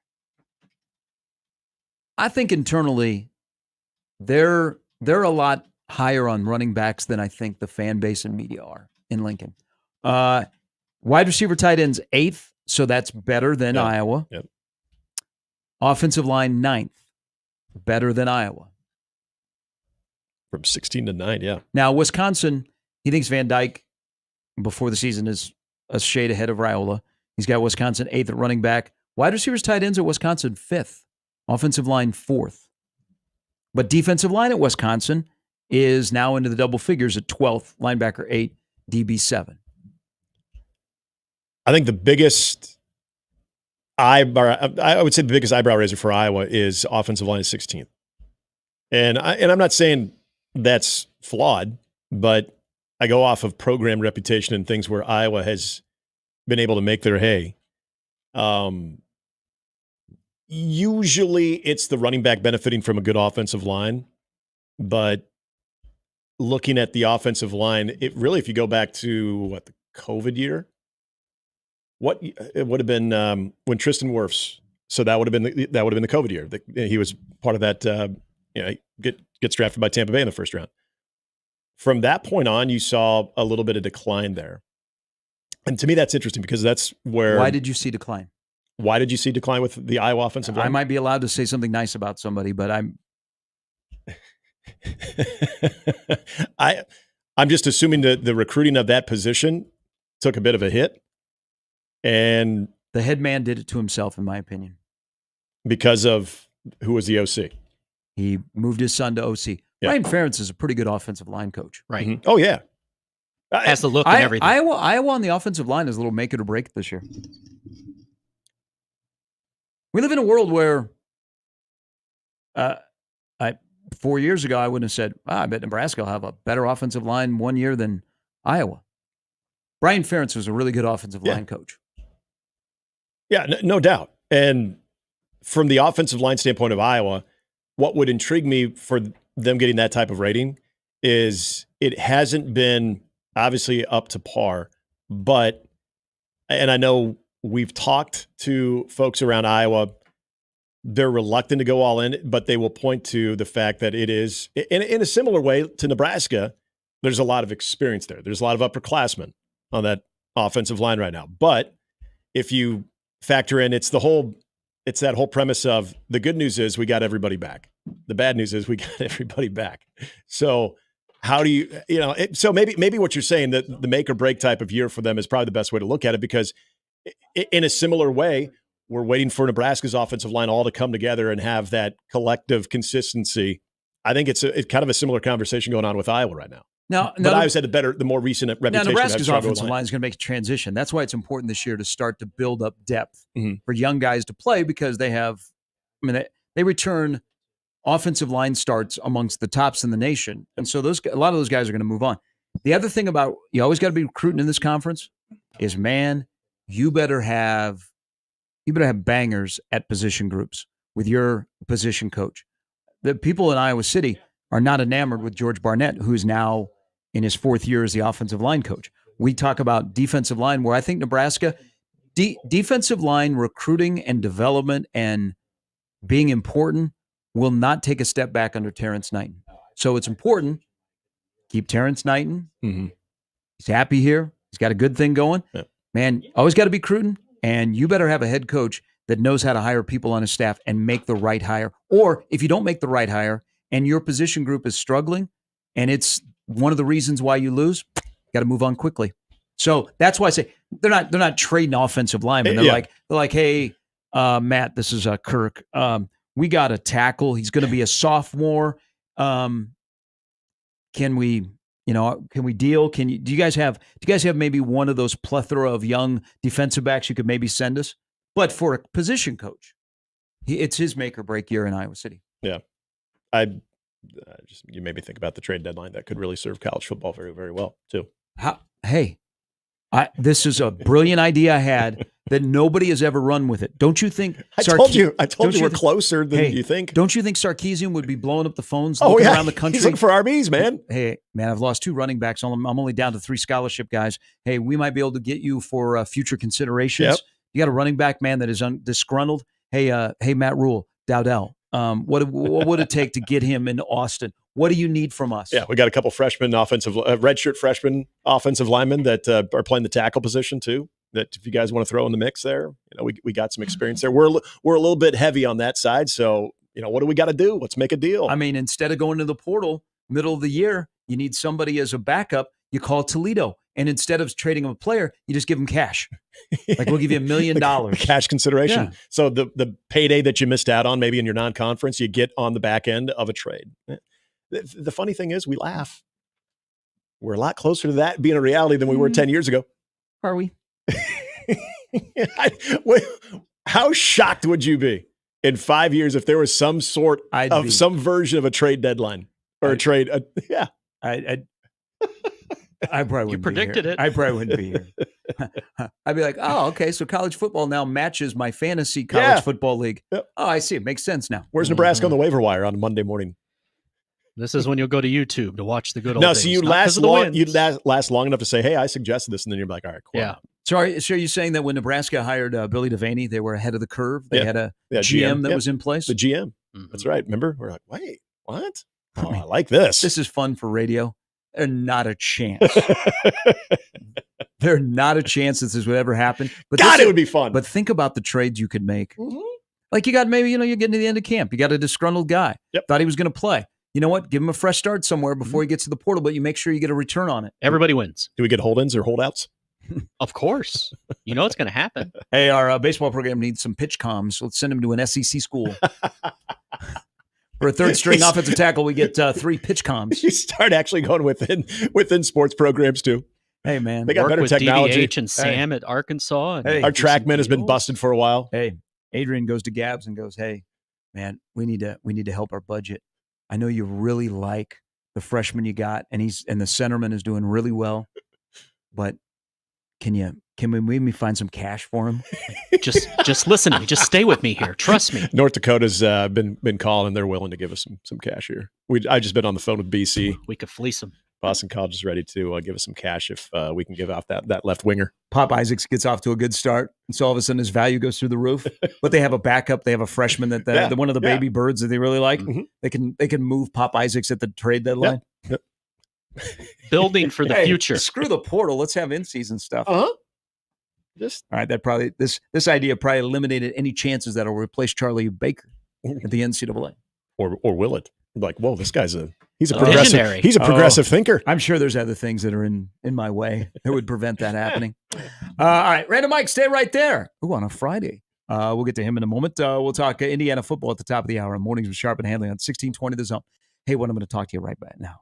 Okay, football is approaching. Last night, maybe you were enamored with Kenny Pickett, Mr. Checkdown, okay, and wondered, man, what would Marlon Lucky have done if Kenny Pickett was his quarterback at Nebraska? And you're like, oh, Drake May actually looked a little good. So you got a little football. Football season is quickly approaching, another week of preseason football, and it's time to get in the action right now, early in the year, so you can look ahead to that opening week with FanDuel. What are your favorite NFL future bets? Maybe you think, okay, this player prop I know will hit. Mahomes will throw for blank. Goff will do this.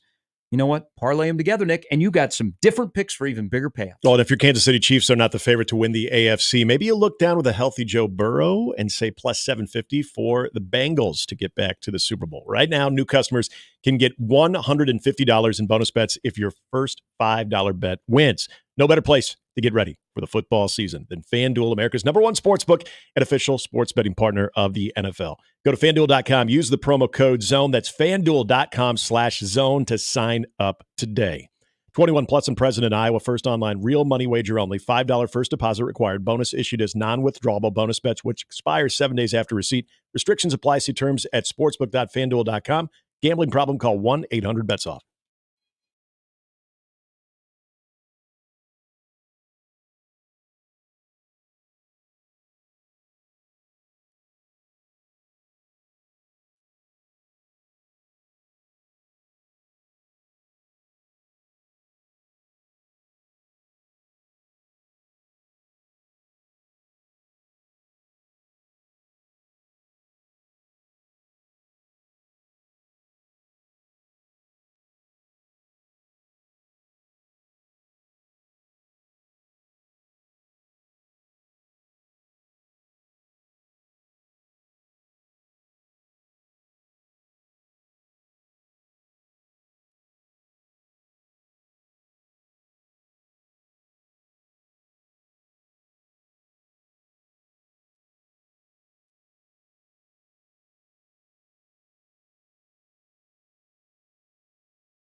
All right, welcome back in on a Friday to the 42 Degrees Source Hotline. We go. Here is Random Mike. Hello, Mike.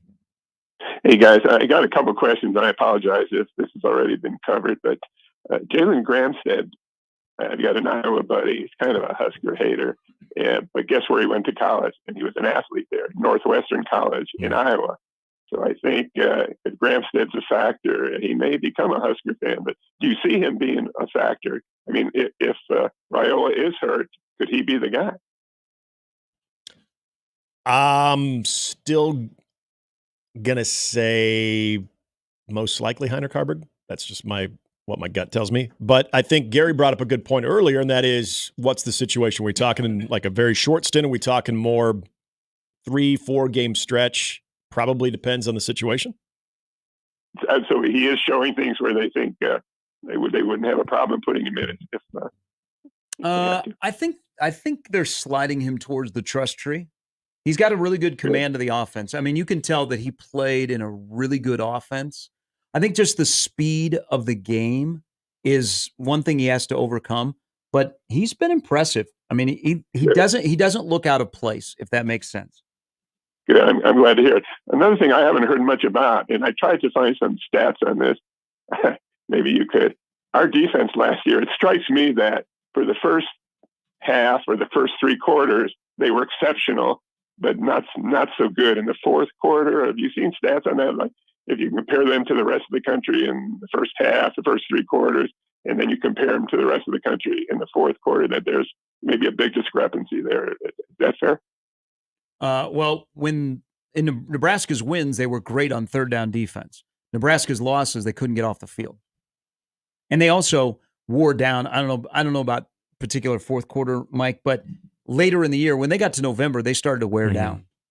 I mean, they were on the field a lot, and that quick change defense, which they were so good at for a good majority of the year, they had some holes in that. But they got kind of bullied towards the end of the year in the run game, whether it be Wisconsin or especially against Iowa. Yeah, you think a part of that was the big guys, maybe more depth in front will help this year with the big guys won't have to play so much. Certainly. Hey, one more thing. Actually two if you got time. Dr. Gold, are you guys pretty familiar with him from UNO Connections? Because I saw an interview with him and knowing about his history and his resume. I am not. Incredible. I personally am not. He'll be really good. And how important it might be for us to get back in that AAU organization. Well, I think we're the only school in the Big Ten now with all the schools they have that's not. Well, not in it. And I think he might be the perfect guy to do that. That's one of the appealing things of his hire is because where he just came from at UNMC is the research dollars and what they have to go through to get the amount of money that UNMC has gotten, that he is perfect for understanding what you have to do to get back that designation of AAU. He'll be really good. He's very low key, very, very popular in Lincoln and Omaha, which I don't think people talk enough about. That people that are successful at the University of Nebraska Lincoln have to be popular in Lincoln and have to be popular in Omaha. And Dr. Gold is that. Well, that's a good point. One more thing. You're baseball guys. Cam Kozel twice turning down Nebraska. Do you know the story there? Because we could sure use him. Thanks, Mike. I'm just going to say the offers were obviously Vanderbilt versus Nebraska from the get-go was obviously more appealing. SEC is just a little bit more appealing. This is where I know for a fact that Nebraska showed interest, especially on the bounce back part of it, but probably wasn't going to get him on the second time around too, just because it was never, from what I understand from people who know him very, very well, it was never his path to come back to Nebraska. Even though once he went in the transfer portal, Nebraska kid, you're thinking, had nothing to do with, he left Vanderbilt because he wanted to be a Husker and play in Big Ten baseball. But he wanted to play with a guy that had a Nebraska connection. Yes. Yeah. Makes sense. I think he made the wise choice. Stay in the SEC. Yep. And this is the conversation that I know some people have a tough time fully embracing. And you don't have to embrace it, but you just have to be real with it. And we're just off the heels of Will Bolt getting an extension and making now $500,000, top 20 paid coach, there are still major challenges when being able to get top end talent, even if it is from the state, but top end talent that can play in some of the better SEC or ACC baseball programs, that you are still dealing with what the Big Ten has and what, more importantly, it doesn't have. How you are going to week in and week out be challenged with your game, because the ultimate goal to guys like that, they want to be drafted. Right? They want to play at the next level. Not saying that Nebraska doesn't give you that avenue, but looking at the onslaught of SEC schools that not only play significant baseball in June and baseball back here that matters, but also having that pathway, it's a big deal.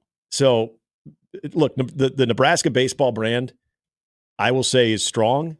I love the way that this coaching staff recruits. I mentioned the other day, they grind probably about as good as I've seen in a very, very long time when it comes to bolstering that roster. There are just certain players, even in-state guys, that you're not going to get. What you need to focus on is there's still some damn good players in state that they do win those recruiting battles, that they do get. You're just not going to get them all. All right, 747. Zach Osterman will stop by. We've had Zach on plenty. Talk IU. Usually it's hoops. We're going to talk some football. Indiana has a little buzz for football because of a brand new head coach. They also will invite a bunch of Nebraskans into Bloomington, Indiana in the middle of October. I'm with you. You mentioned this on or off the air. Let's go to Bloomington. I want to do a road trip to Bloomington. Been there once, not a bad time. Didn't you say it's like Lawrence in a way? I know I've heard that. Oh, yeah, Iowa somewhat. City. It's very, very, very college town. I like college towns. And they have a Brothers, more importantly. They have a Brothers. Sticky floors. What's the difference from the Bloomington Brothers to the Lincoln Brothers? Or the Lawrence Brothers? I've heard the Lincoln Brothers is a sausage fest. Remember those in high school? Yeah, no. Like it's just a bunch of bros. And you got to remember, when I was there, school was already out of session because it was during the Big Ten baseball tournament. So it was a lot of townies. Okay. Hey, that can be sometimes fun. Now that happens in a lot of college towns. Yes. But they did have some amazing drink specials. Especially when you have a day off. Okay. We spent a lot of time there. It is. Bloomington's a good college town. Bloomington is fun. They love themselves some IU. Mm-hmm. But the wild thing about these two teams playing this year, since Nebraska joined the Big Ten, this will only be the fourth time they've ever played. Only the second time Nebraska's ever gone to Bloomington. Yeah.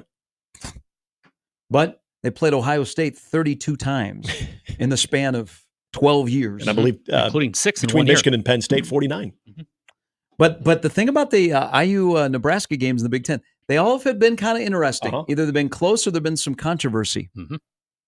I think another Indiana player just went down. I remember that. What was the tall, lanky quarterback? It was the last home game. Oh. God, what the heck was his name? The dude was like 6'9", and maybe weighed $110. I cannot remember his name for the life of me, but he Chet Holmgren? He was like the Chet Holmgren version. The night game? No, this actually, no, I take that back. What... This would have been the previous home game. I know it was in Lincoln. What the hell was his name? They were going through a quarterback carousel. Same guy. We're talking about the guy who went to Northwestern, Peyton Ramsey? No, not Peyton Ramsey. This is because Bazelak, the transfer from Mizzou, started the night game here 2 years ago. Yep. Peyton Ramsey started the game in 19, in which Indiana won. And they've only played one other time. Then maybe it was in Bloomington. For some reason, I thought it was in Lincoln. That guy was Legau? Yes, that's it. That's who I'm thinking of. Yeah, he was tall and lanky, and there was not much to him. And I remember he got hit a lot. He got beat around a lot. Looked like Steve Grogan. Good Patriots reference right there. Neck roll. Oh, that 72-yard touchdown pass made Tommy's stuff look good. Tommy had a bad day that day. 10 of 26, 2 picks, 208, but 72 were on the touchdown pass to Stanley Morgan. What was his rushing totals? I don't know. You're pretty much describing a Michael Vick day. Newbie had a good day. Newbie went over 100 yards that day. I don't remember. I was at that game. Yeah, but Nebraska's secondary was really good that day. That's really my only takeaway from a really bad college football game that was played in Bloomington in 16. In the afternoon, yeah. We will talk Indiana football again here coming up in a bit in 1620 The Zone. Are you excited?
So I've looked further at Florida's schedule, which is by far the toughest in the country for a Power 4 school. They have a stretch where they have Tennessee, Kentucky, Georgia, Texas, LSU, Ole Miss, Florida State. That is good luck. Their schedule. Yeah. Again, 6-6 would be, I think, very, very good. I think if you are a Florida fan and there is any type of gray area, a bowl game at 6-6 with that schedule. Context, I understand, is always important. I say it a lot too. But for Napier, job security, 6-6. Have you looked at? There's a 4-game stretch on Georgia's schedule that is kind of interesting. Beginning in Austin on October 19th. Then they have the cocktail party. Then they go at Ole Miss, Tennessee, back to back. So was it you who said that you thought Georgia would be a 2-loss team? I think both the conference champion and the SEC and the Big Ten will be 2-loss teams. 2-loss team. Now, history works against Georgia, going wire to wire as the number 1 team. They're going to be in the playoff. Mm-hmm. But the Texas game is the swing game on October 19th. If Texas wins that game, I think Texas goes on to win the SEC regular season, and then probably Texas and Georgia play again in Atlanta. They won't get but obnoxious at all. But if Georgia wins that game, I mean, Texas, Florida, Ole Miss, Tennessee is an interesting stretch because that Ole Miss game is in Oxford. Yeah. On the 9th of November. Yeah, I mean, at least in that stretch, I mean, That'll okay, be fun. you do have the neutral site with Florida and Jacksonville. But yeah, as far as that stretch of games, you're in Austin, Texas, you're in Oxford as well. So out of that whole group, before you get to UMass, you've got just really the one true home game is Tennessee, which, okay, good, but yeah, at Ole Miss and then also being at Texas, that's going to be taxing on them too. So I could see but here's the other thing. If they beat Texas, do they lose 2 games? Because I don't think they would. I mean, I think if you have them with 2 losses, I think you got them. I get one of those has got to be Texas, right? So they play in Tuscaloosa on the 28th of September. Mm-hmm. So that could be. I would still take Georgia slightly in that one, but I think if they get through Texas, there's maybe one trip up. Maybe that's at Ole Miss. Maybe that would be the one at Ole Miss, but having Tennessee at home, obviously a huge advantage there. The Texas part of this is so interesting because it reminds me of when you had A&M and Missouri that came into the SEC. Now, A&M did not have the same type of, I'm trying to remember what their record and what they were coming off of in the Big 12. They were about 500 and then fired Mike Sherman. That's right. So, yeah, so clearly they didn't have the same type of. There was buzz because of John Football and Kevin Sumlin. Right. But I don't think anybody was confusing them with a potential SEC champion. But remember, and then everybody overlooked Missouri. Everybody thought, Missouri, that's a cute addition. And There's nothing cute about them. Forgot who I'm talking to. But it was Missouri. It was, and you're right. It was Missouri who had the early success. I'm not saying Texas is going to suffer the similar fate to where maybe Oklahoma is the team that everyone's overlooking, and they have maybe, and this has got to be a 3-year span. I'm not talking about just in 2024, but in a 3-year span, if it's Oklahoma that somehow has kind of the sneaky good success, where Texas, because of the expectations are so high, they already feel like an SEC team, they recruit like an SEC team, that they don't live up to that standard. If they maybe fall not so far back in the pack, but maybe they're not in the SEC title conversation for those first couple of years, and Oklahoma is actually overachieving, how that might look a little bit, because it does remind me of Oklahoma essentially being kind of the Missouri of this equation and Texas being sort of the Texas A&M of the equation, even though A&M isn't coming in with the exact same hype as Texas right now. Except when Johnny Football left, who was the next guy at Texas A&M? Kenny Trill. Kenny Football. Kenny Trill. Kenny Hill. Who'll be the next guy at Texas? Arch. Mm-hmm. That is true. There is a little comfort in that. Yeah. We will talk to Zach Osterman. We'll talk some IU football coming up next on 1620 The Zone.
Halftime brought to you by Omaha Whiskey Fest 2024, the largest celebration of whiskey in the region, and be it downtown on September 28th.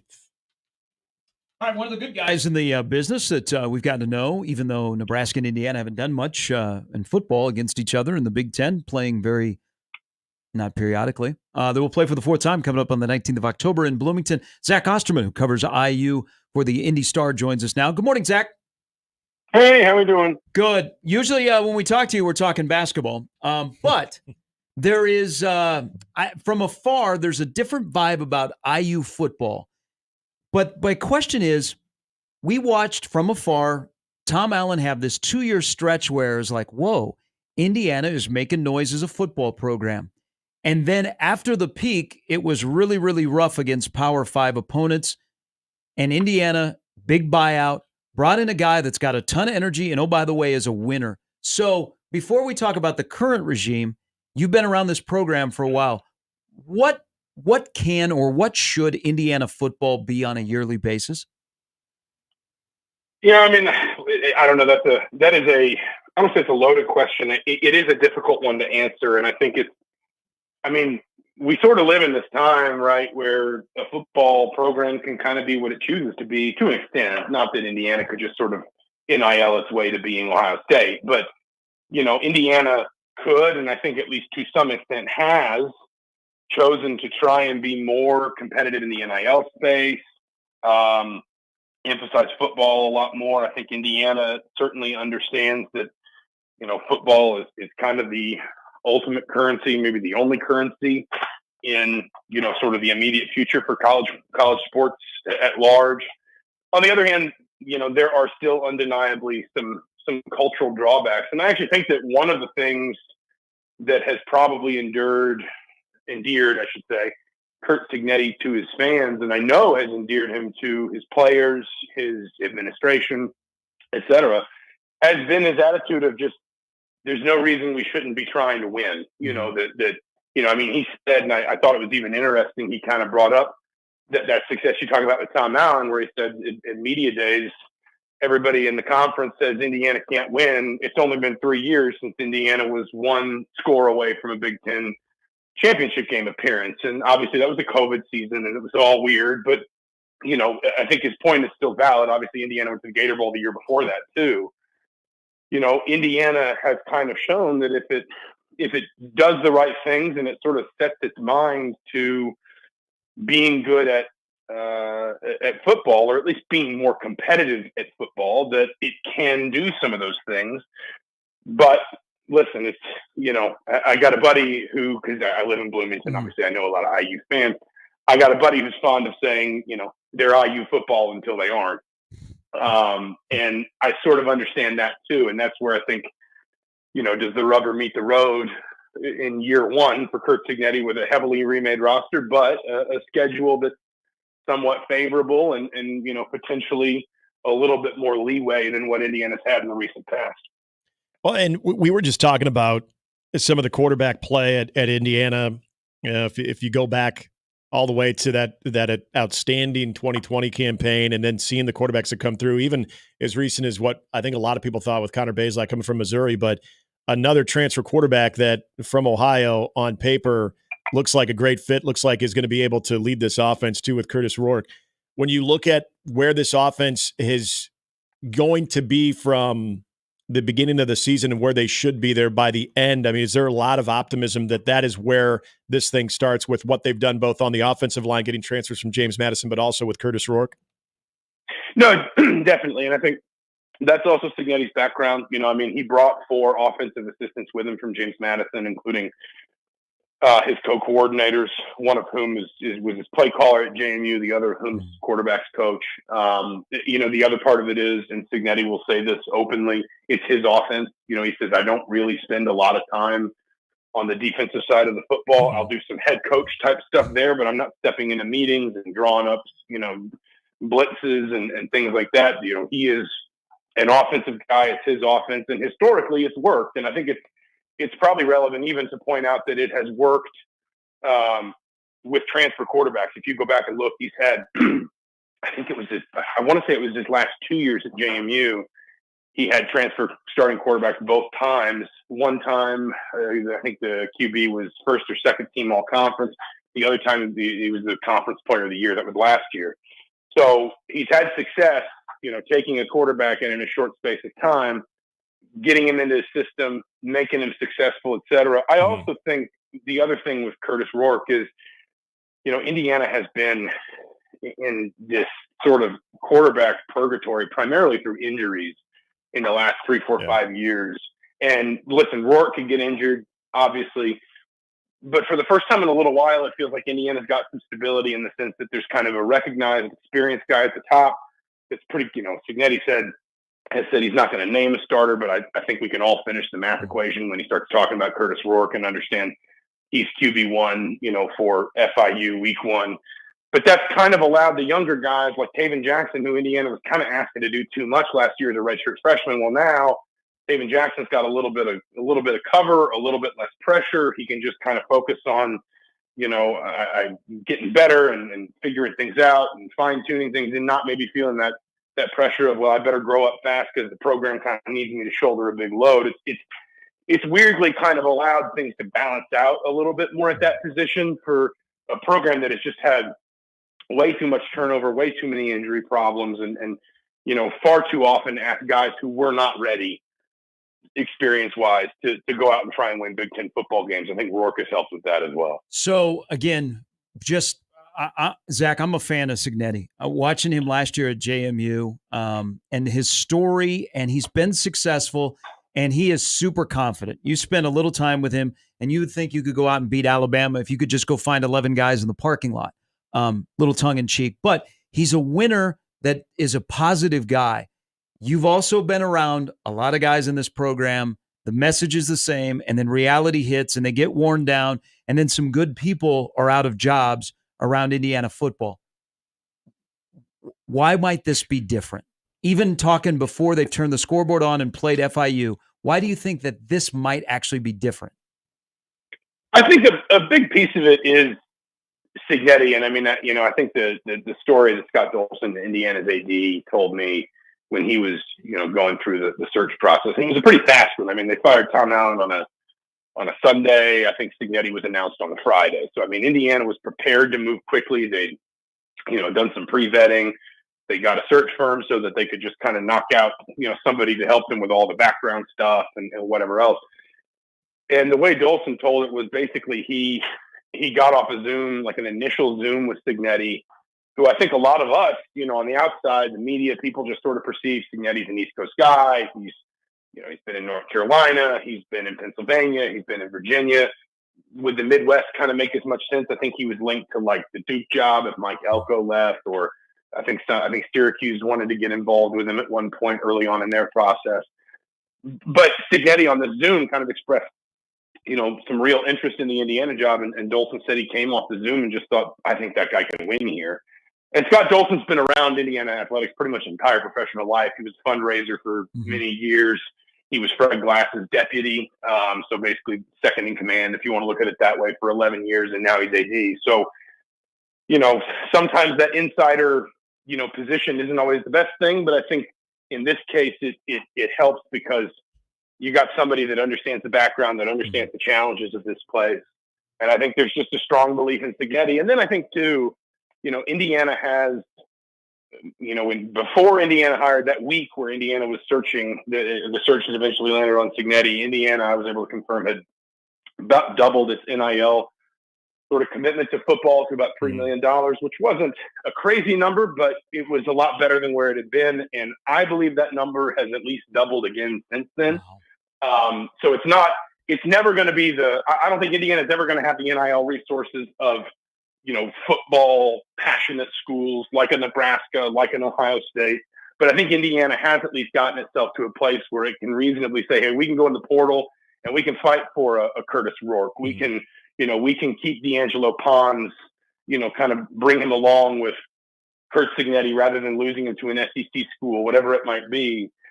And I think that those things have kind of combined to allow Indiana to feel like, hey, maybe we can be, sort of masters of our own fate here a little bit more than in the past. And then I think the other thing, and it's specific to this season, and I'm rambling, forgive me, but it's specific to the season in a way, but it's also kind of not.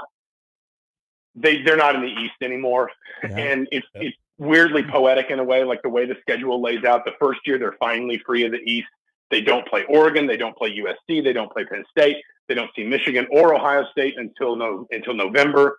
They've got 8 home games, and so I think there's a feeling of, obviously this schedule could shape up nicely if Indiana can kind of get some momentum going, but it's also representative of this idea that Indiana is finally out from under the thumb of the Big Ten East and everything that obviously, all the challenges that being in the Big Ten East posed for programs that weren't Penn State, Michigan, Ohio State.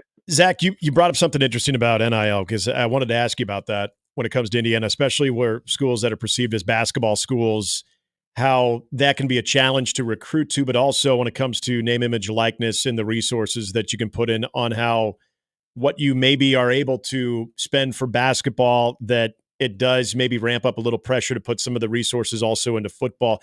Is it work both ways in your opinion, where, it can be a bad thing when you're a football program resource or a basketball school where resources are going into that, but also based on those resources and any type of success that comes with it, it can trickle into football? And again, this is more of an NIL conversation. I'm not sure exactly where Indiana falls when it does come to being able to take advantage of being at a basketball school as far as challenges or actually having certain things that could work in their favor because of basketball. No, I think I kind of get what you're saying. I think enthusiasm for one can bleed into the other. Right. I think Indiana has, from the beginning, Indiana really, sorry, the Amazon delivery driver just walked up. Sorry. I got two big dogs and they like barking. But I think that Indiana from the beginning really did try to take a holistic approach. Like there were some departments that seemed to have trouble with maybe infighting and programs feeling like, well, all this money is only going to the program that everybody cares about. I think Indiana did a good job of sort of creating this holistic approach to NIL. And the other thing I would say too is, it's also just an advantage. It's simplistic, but the Big Ten's got a lot of these. There's a lot of Indiana alumni. Like they have one of, I think, the 6 or 7 largest living alumni bases. And so if you can tap into that, then you're going to be able to get to a place. I mean, for example, obviously exact numbers are hard to come by. NIL still remains kind of a vague thing in some ways. I'm pretty confident in saying that Indiana has both probably about a top 5 number nationally on the men's basketball side in NIL. And also that Indiana has more money, just pure money, committed to football than it does to basketball. And that's maybe not totally surprising because, basketball, there's 13 scholarships, football, there's 85. It's just a numbers game. But at the same time, I think for a while there was this perception undeniably that, schools like Indiana, where you talk about so much of the natural sort of passion and interest is just going to bend toward hoops. Were schools like that going to be able to build an apparatus that could, generate the same sort of excitement in actual dollars and donor activity and whatever for football? And I think the answer for Indiana lately, and it took a little while, they weren't there 2 years ago, but they are there now, at least enough of an extent to be able to be competitive. The answer is starting to be yes. And so I think, in a lot of ways this season, you don't want to put too much on a coach's first year. But to be fair, Kurt Cignetti himself has said, I didn't come here to, be patient and build and wait. There's no reason to not try and win. You're not trying to just aim for sort of mediocrity. So he's not shying away from it. In some ways, this season kind of becomes a bit of a stress test on all of that. Can a coach just sort of say through the sheer force of my will, what happened here before doesn't matter. I'm turning this around. Can a basketball school really focus on trying to pour more money into football through NIL and make it matter? Can a school that's finally free of the Big Ten East, take advantage of that when the opportunity presents itself? I'm not gonna lie, it's gonna be. I mean, even for a cynical old reporter and an emotionally dead Atlanta sports fan, it is going to be a fascinating season. I mean, like I'm more curious about this IU football season than I have been about one in a while, because I can see it going a lot of different ways, but I'm also curious just kind of what all we might find it sort of signifies in the end. Will be interesting. Hey, looking forward to a trip out to Bloomington. Zach, as always, we appreciate your time, and hopefully it's the Amazon package arrives safely. Yeah, I think I'll go grab it here in a second. We like to make our voices heard. So thank you all for having me. I really appreciate it. Thanks, Zach. That's Zach Osterman from the Indy Star. Yeah. So Nebraska and Indiana, so they play October 19th. Mm-hmm. Both are going to be coming off a bye. Yep. Is it crazy to think that there is a possibility that Indiana could be unbeaten going into that game?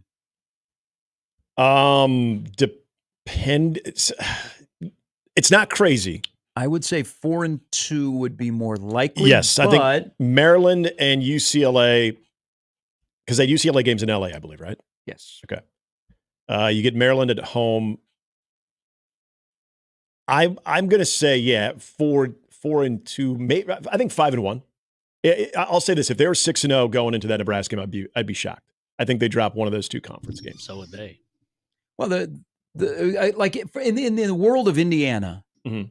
They have their first 3 conference games before they host Nebraska are, if you say who you are, you probably have a winning record in those 3 games, even if it's 2-1. Yeah. UCLA, which is kind of living in your neighborhood. Mm-hmm. Maryland, which is above your neighborhood, but that's a home game. And then you follow it up with a trip to Northwestern. I mean, Northwestern to me is the team that every year could be 3-9 or 9-3. Yep. You have no idea. They're a mystery team. Mm-hmm.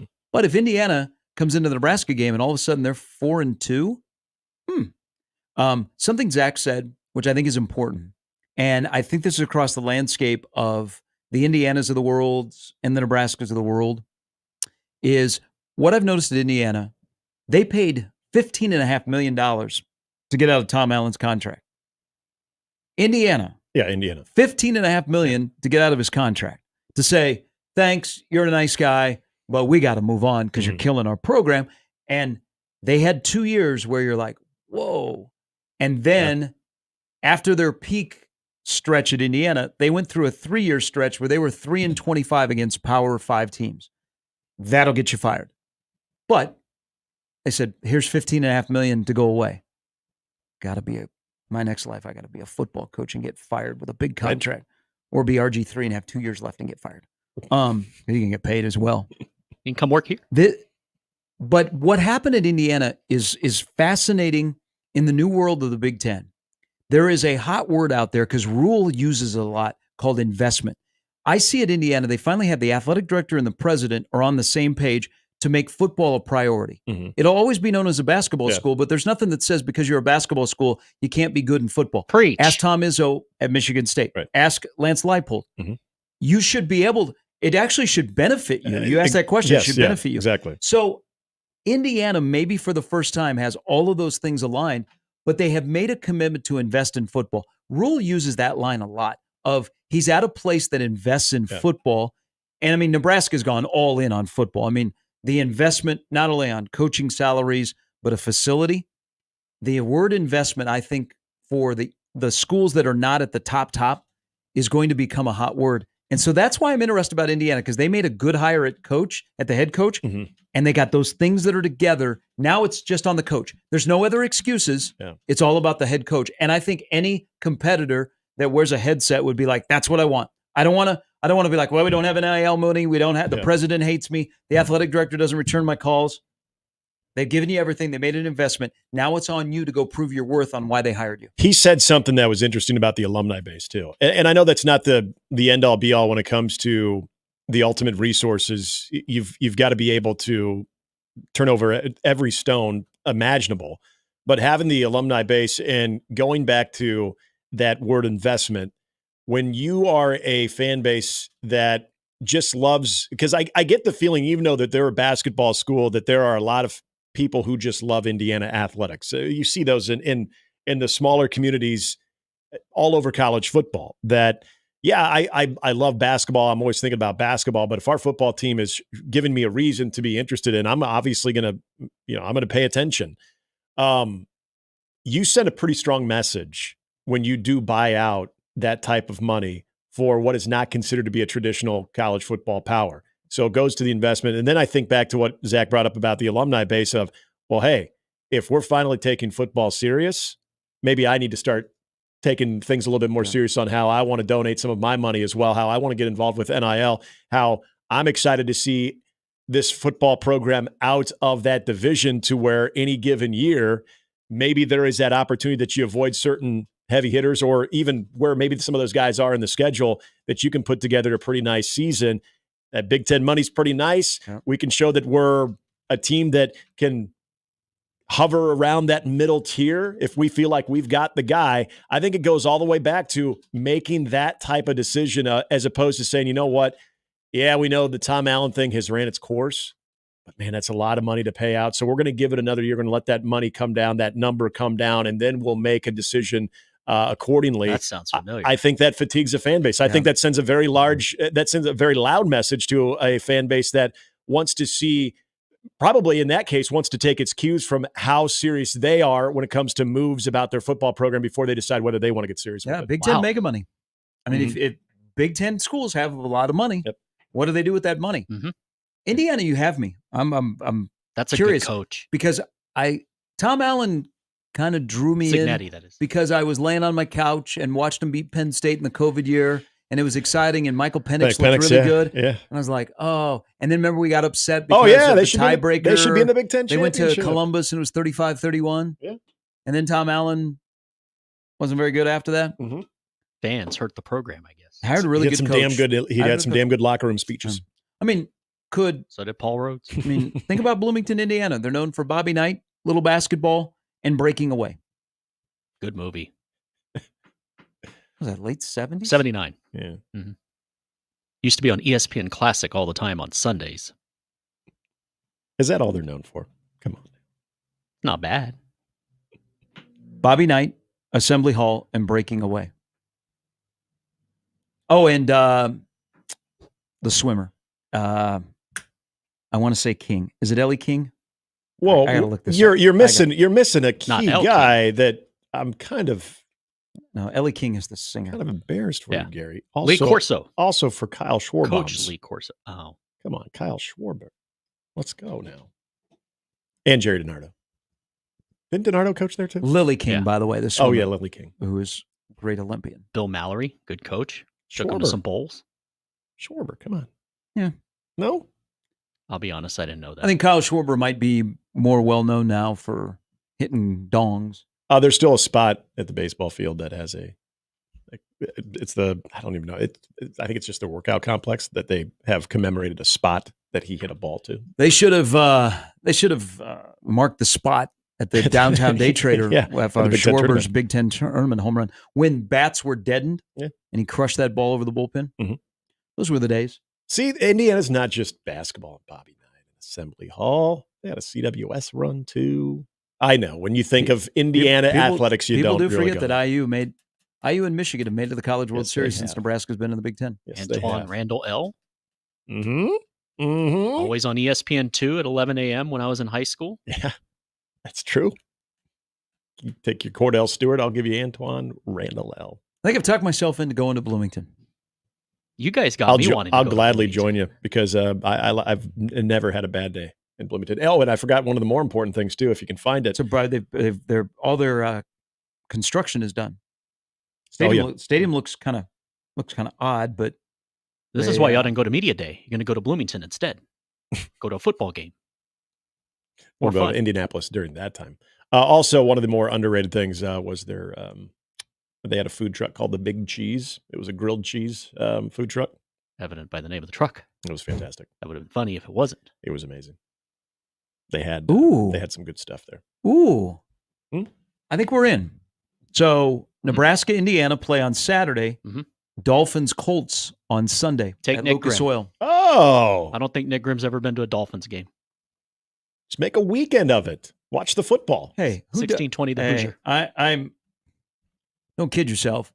when the Nebraska schedule comes out or any of your favorite team, you want to do a double dip, you already know the dates. And then once the NFL schedule comes out and you're checking, okay, are the Vikings home? Are the Bears home? Are the Colts home? Are the Rams or Chargers home?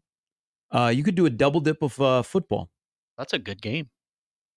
I haven't, they don't have the kickoff time yet. Jason Bean could be starting for the Colts by then. Indiana, Nebraska possibly has the feel of an 11 o'clock BTN game. Yes, it does. Beautiful day. But then you get to spend the entire afternoon, evening in Bloomington. Go into the grilled cheese food truck. Yes, it's good.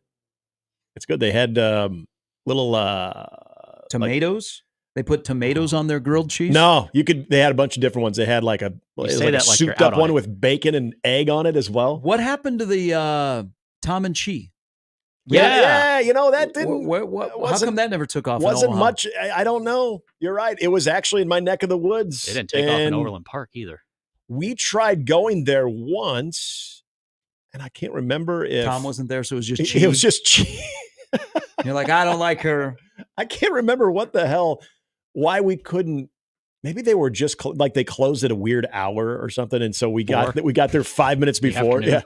They closed at 7. They closed at 11:30. Yeah, closed for Jeopardy. We got a window between 10 and 11:30 to get your grilled cheese. I remember we had to settle for Chipotle because it was right next door. We're like, oh, this place looks kind of interesting, and we tried to go, and then I think they were closed. Yeah, so I never got to enjoy it. Maybe I wouldn't have enjoyed it. I don't know. But the big cheese food truck, I can have others attest to that too that were on that trip. Evan Blandwood as well. Okay. Alaska Monday.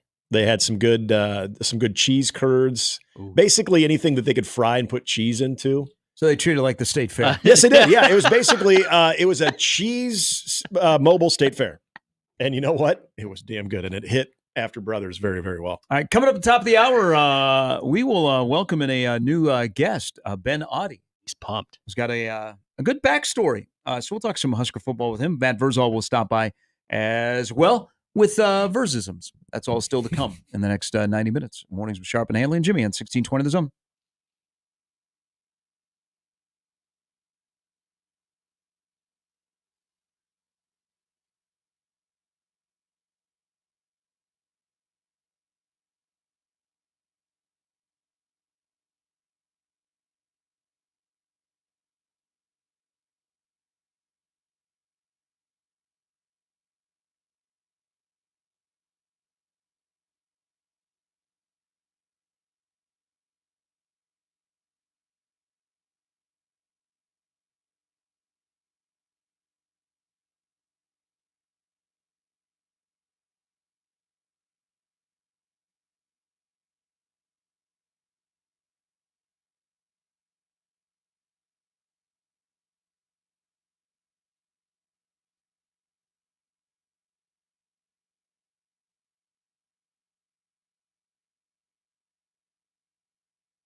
And this week's Zone deal is to Timber Creek Pizza Pub and Grill. Timber Creek Pizza Pub and Grill is a neighborhood pizza restaurant and pub serving amazing food made from scratch with a combination of smoky and delicious flavors. With this week's deal, get two $25 vouchers, a $50 value for only $25. The deal goes live in 23 minutes at 9 a.m. right on 1620thezone.com. And for you Dirks Bentley fans, we have got 4 tickets to see Dirks Bentley. If you want to get drunk on a plane, 402-951-1620 right now, 402-951-1620. This is not Dirks Bentley. I know. This is not Becky Was a Beauty from South Alabama. It was a great video. This is a good song, though. Hey, you want some wholesome content? Mike Trout spent time with his son. And they opened up a pack of 2009 Bowman draft boxes. They were looking for his rookie card. So his young son was all excited, and they found his dad's rookie card. It's wholesome content. It's really, really cool. Do not read the replies. Because people are like, oh, you have more kids than you have playoff victories. Did a member of the Zone staff chime in on that? No, not yet. Not yet. He's probably also going to be very disappointed that Trout is let's go guy. Yeah. Come on, man. The guys, this is what makes me sad. Maybe is it's the internet era. It's the Twitter era. You can take a nice wholesome moment where look, it's you, Dad. We got you, Daddy, and it's being posted. It's a cool thing. This is how he's coping with another season-ending injury, and then you're going to get the chuckleheads at her. Yeah, well, Mike Trout. Mm-hmm. Too bad you can't be active right now trying to help the Angels in the play. God, it pains me. It pains me because it is. That's like a cool deal. Kid's like so excited to see the card too. It's wholesome content. Yes, it's good. I reposted it. And they found his dad's card. And so his son was super excited. Kind of made me sad because I'd like to see Mike Trout not spending time at home. Yes. I'd like to see him spending time in Anaheim. But looking at the current Angels roster, he's probably better spending time opening up baseball cards with his kid. I thought about buying cards yesterday. I was at Target. Did you? They have pretty good. They have a pretty good deal on the 2023 set for Topps. Topps, okay. I was like, that's 664 cards. It was only $30. I'm like, do they still have Donruss? No. Oh man, Fleer. Okay, they don't. You're now disparaging the fine people that are in that industry. What? What's wrong with Fleer and Donruss? They haven't been around for a long time. Really? Yes. Man. Well, I haven't collected baseball cards in a very long time. I have my collection. Restarted going through those not that long ago. Because our neighbor is basically his big brother now. Yep. Has a like baseball and football card collection. Cool. So now Reese is into it. And so I'm like, hey, buddy, I mean, these would be passed over to you anyway. And so now he's starting to scour through them. And now I'm starting to kind of pay attention to, we have a pretty good little Bo Jackson set that I took special care of. Yeah, I got the black and blue card. I got his rookie, his future stars card. Those were all Topps. But I forgot about Donruss and Fleer. And so Upper Deck. In the Upper Deck as well. Yep. So I didn't know who was still, I knew Topps still had, because you can still see those ones. Even when you're like at Target, I see that. But I didn't know if the other ones still existed. All right. On this day, back in 1977, you guys know what happened. You were not born. I wasn't born yet. This is the day that Elvis died, the age of 42. Some say that Elvis was not dead, and he was working at a Burger King in Kalamazoo, Michigan. That was a big theory. But speaking of trading cards, I wish I would still have them because for some reason, my mom really liked Elvis. Yeah. I'm not saying she shouldn't have, but she was a big Elvis fan, and Elvis used to have trading cards. Really? And so she had them, and they were in really good condition. I don't know whatever happened to them. Do you think they're worth anything? They got to be worth She something. might have taken them to the grave to keep them away from her kids. Just kidding, Mom. Just kidding. But she had Elvis trading cards, and they were in really, really good condition. Hey, they're worth something. Yes, they are. Wow. So I've searched boxes. Mm-hmm. Yeah. I did not find the Elvis trading cards, but Elvis passed away on this date back in 1977. You can get Remember that day? You can essentially get a nice little grand for it looks like a 16 card set that you could if you have it. eBay. That's how I learned about Elvis. Like after Elvis had passed away, I didn't know. I wasn't too young. I didn't know anything about him. But after he passed away, because I was, as I got to be 8, 9, 10 years old, I got into trading cards. Yeah. And my mom said, "Look at this set we have from Elvis." But she was smart. She kept it in like a photo album with the sleeves. Yeah. Yep. That's what we did with the Bo Jackson collection. It was collection. not touchable because she was a big Elvis fan. Yeah. I don't know what happened to those because I could, it would be nice to have them right now. Who made them? They looked NBA it was hoops? no, it was an off-brand, but it was she had this is what someone out there has stolen from my mom. She had an original pack and they were not tops, they were nothing like that. They were like set aside just Elvis Presley trading cards. Was it in a red little thing? I'm looking at one right now that it actually comes with Super Bubble. How about that? By the way, if you're still calling, we have 2 winners already, so you can stop calling. You know what? Brian and Chuck, congratulations. Keep calling because we'll give away more. Yeah. Oh, okay. Yeah. You can go sit next to Betty from South Alabama. Yesterday there was news in our world. Sam Ponder and RG3 are out at ESPN. The other news, and I got a thought about RG3 and Sam Ponder, but ESPN in general. Nicole Auerbach is leaving. She left The Athletic after the Olympics. She's leaving the Big Ten Network, and she is now going to work for NBC Sports. Which obviously will be a nice little partner with the Big Ten and having but not Big Ten Network. Oh, not Big Ten Network with it. Oh, no. Oh, this is Fox. This is main NBC. Fox owns Big Ten Network. Oh, true. Yeah, that's right. So this is main NBC. Yep. Coverage She's here. going to be a college basketball, college football insider. So you'll see her on Saturday nights. Okay. The more national people that love and understand college athletics is better. There's, people get at us for stuff we talk about, but there are people on national shows that should not be talking about college football or college basketball because they are out of their lane. We just don't have enough of those people that are national. So adding somebody to a national broadcast that likes and knows college athletics, I think is pretty big. My question is, what is going on at The Athletic? I don't know. They've had like a fire sale. Mm-hmm. People are leaving, like very talented people are leaving. Max Olson, who we really like a lot, lives in Lincoln.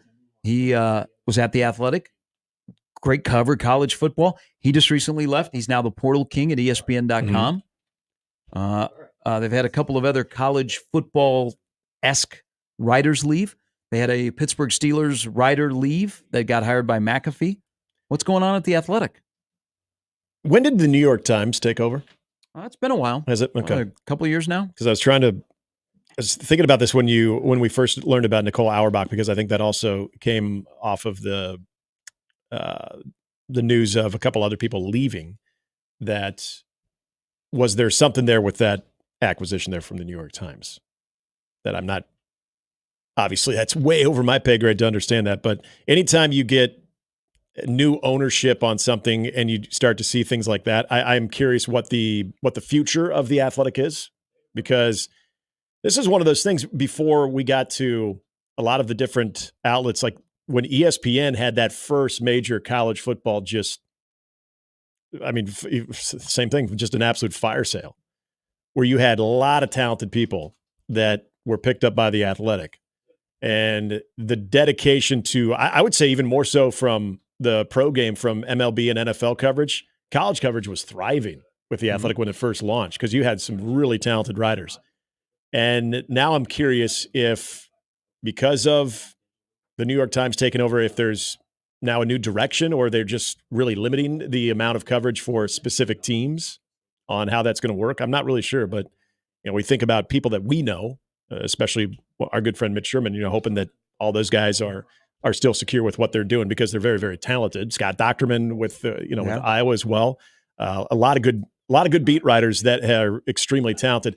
The thing I always think when stuff like this goes down is those people will get scooped up immediately. But again, that uncertainty, I hate that, because I love The Athletic. I've been a subscriber from probably the first year that it was out, and still love a lot of just from covering the Cleveland beat and catching up my guards on latest stuff with Bears, obviously with Nebraska. I hope this isn't a major crack in the foundation. What's going on there too? Do we still around here like Nicole?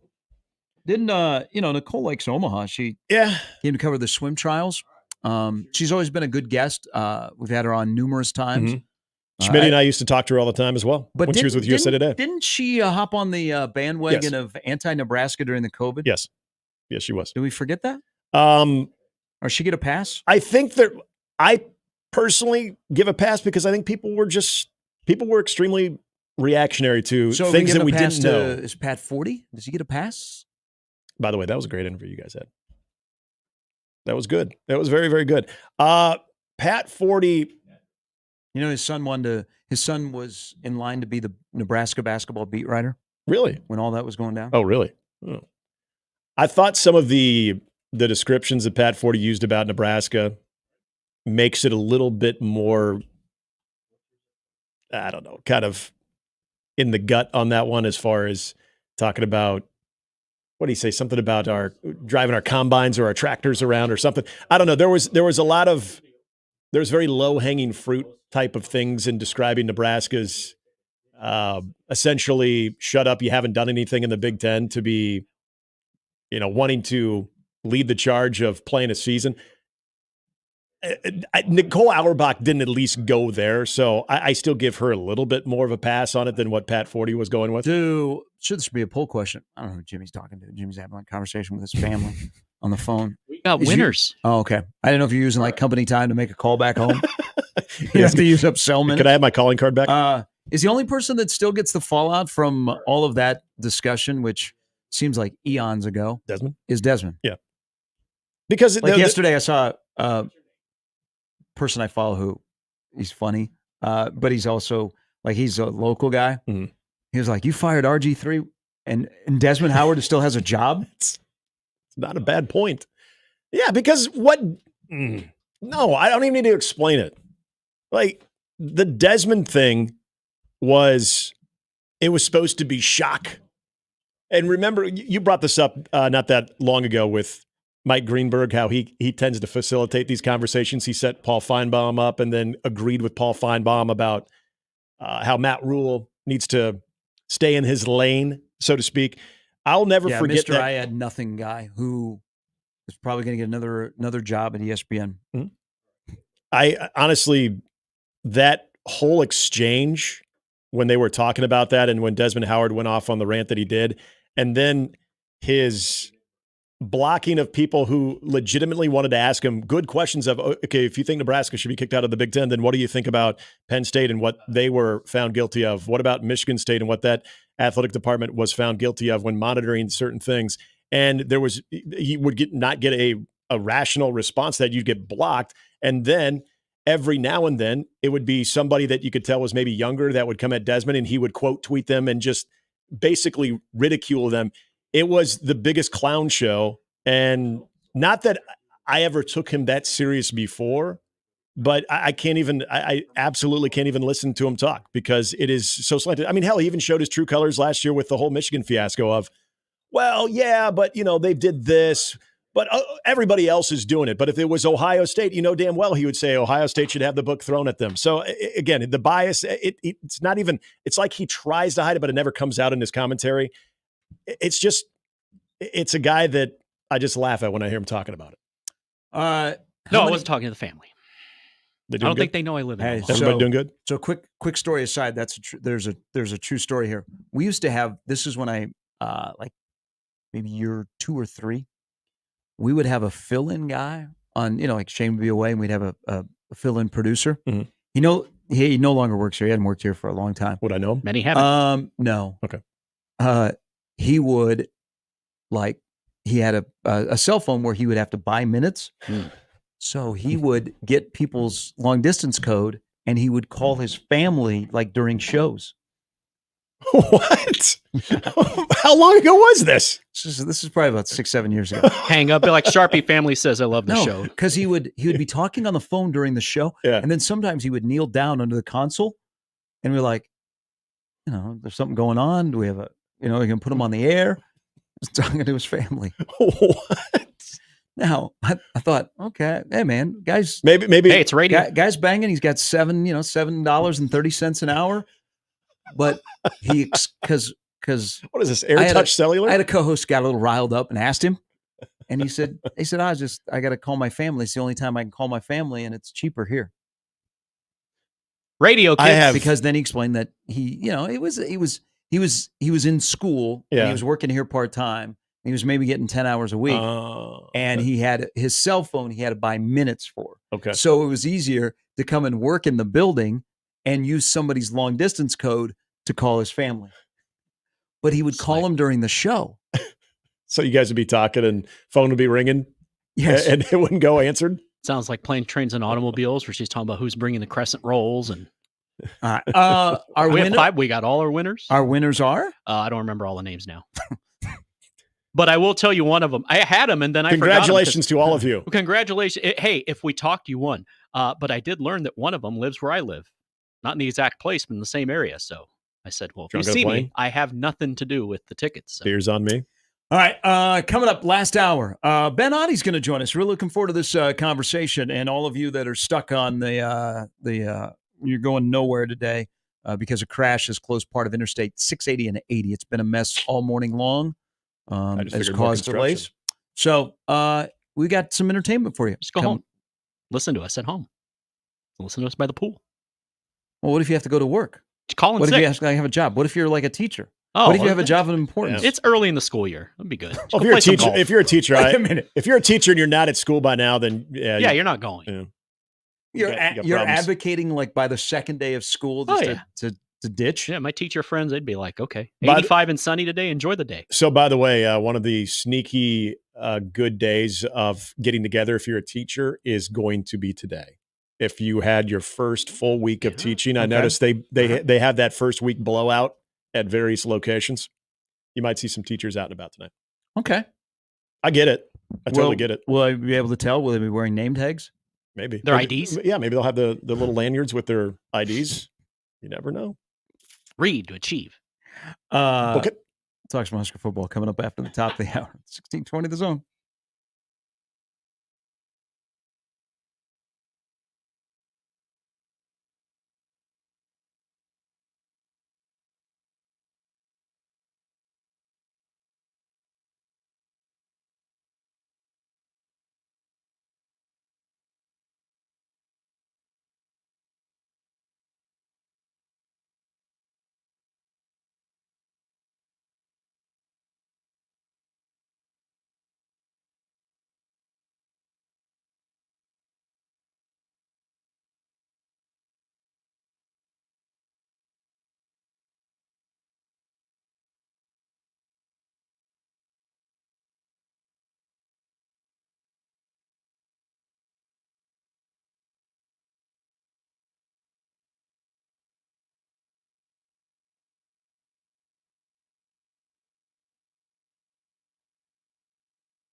TC says, yes, Tiger Toms will be packed this afternoon. First week of school. Yep. Tiger Toms. I don't know what it is, but I know what it See, is. and those are my friends that I'm thinking about. They would go to Tiger Toms because they live in that area. So There are certain it's one of the joints they go to. There are certain places in this town, drinking establishments, that quietly, and it's not like I, said, "Oh my God, Tiger Toms," that certain well-known people in our community will go just to get away. Yeah, and you never know. I always am amazed whenever I walk into Tiger Tom's by somebody who is in there, and I'm like, I would not have connected you with this place, and I like Tiger Tom's a lot. And you go, oh, I get it. Like I go to Caddyshack. I am bound to find a former Husker sitting in Caddyshack. Yeah. The OG Caddyshack. You're talking about the one on 120th and Yes. Blunt. Yeah. Yeah, for sure. There's certain places in this town where just a good place to go and hide. Yeah. And you walk in and you go, oh, Mayor. What? You're in St. Louis now? You saw it? Oh, there's a lot of people. I could be referring to Hoiberg. Touche. Ben Audie will join us next on 1620 The Zone.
Mornings with Sharp and Handley continuing here at hour number 4 as we are excited to welcome and talk a little Husker football camp and everything else with Coach Ben Oddie. You can see him on the BA Coach Show, who joins us here on the 42-degree hotline.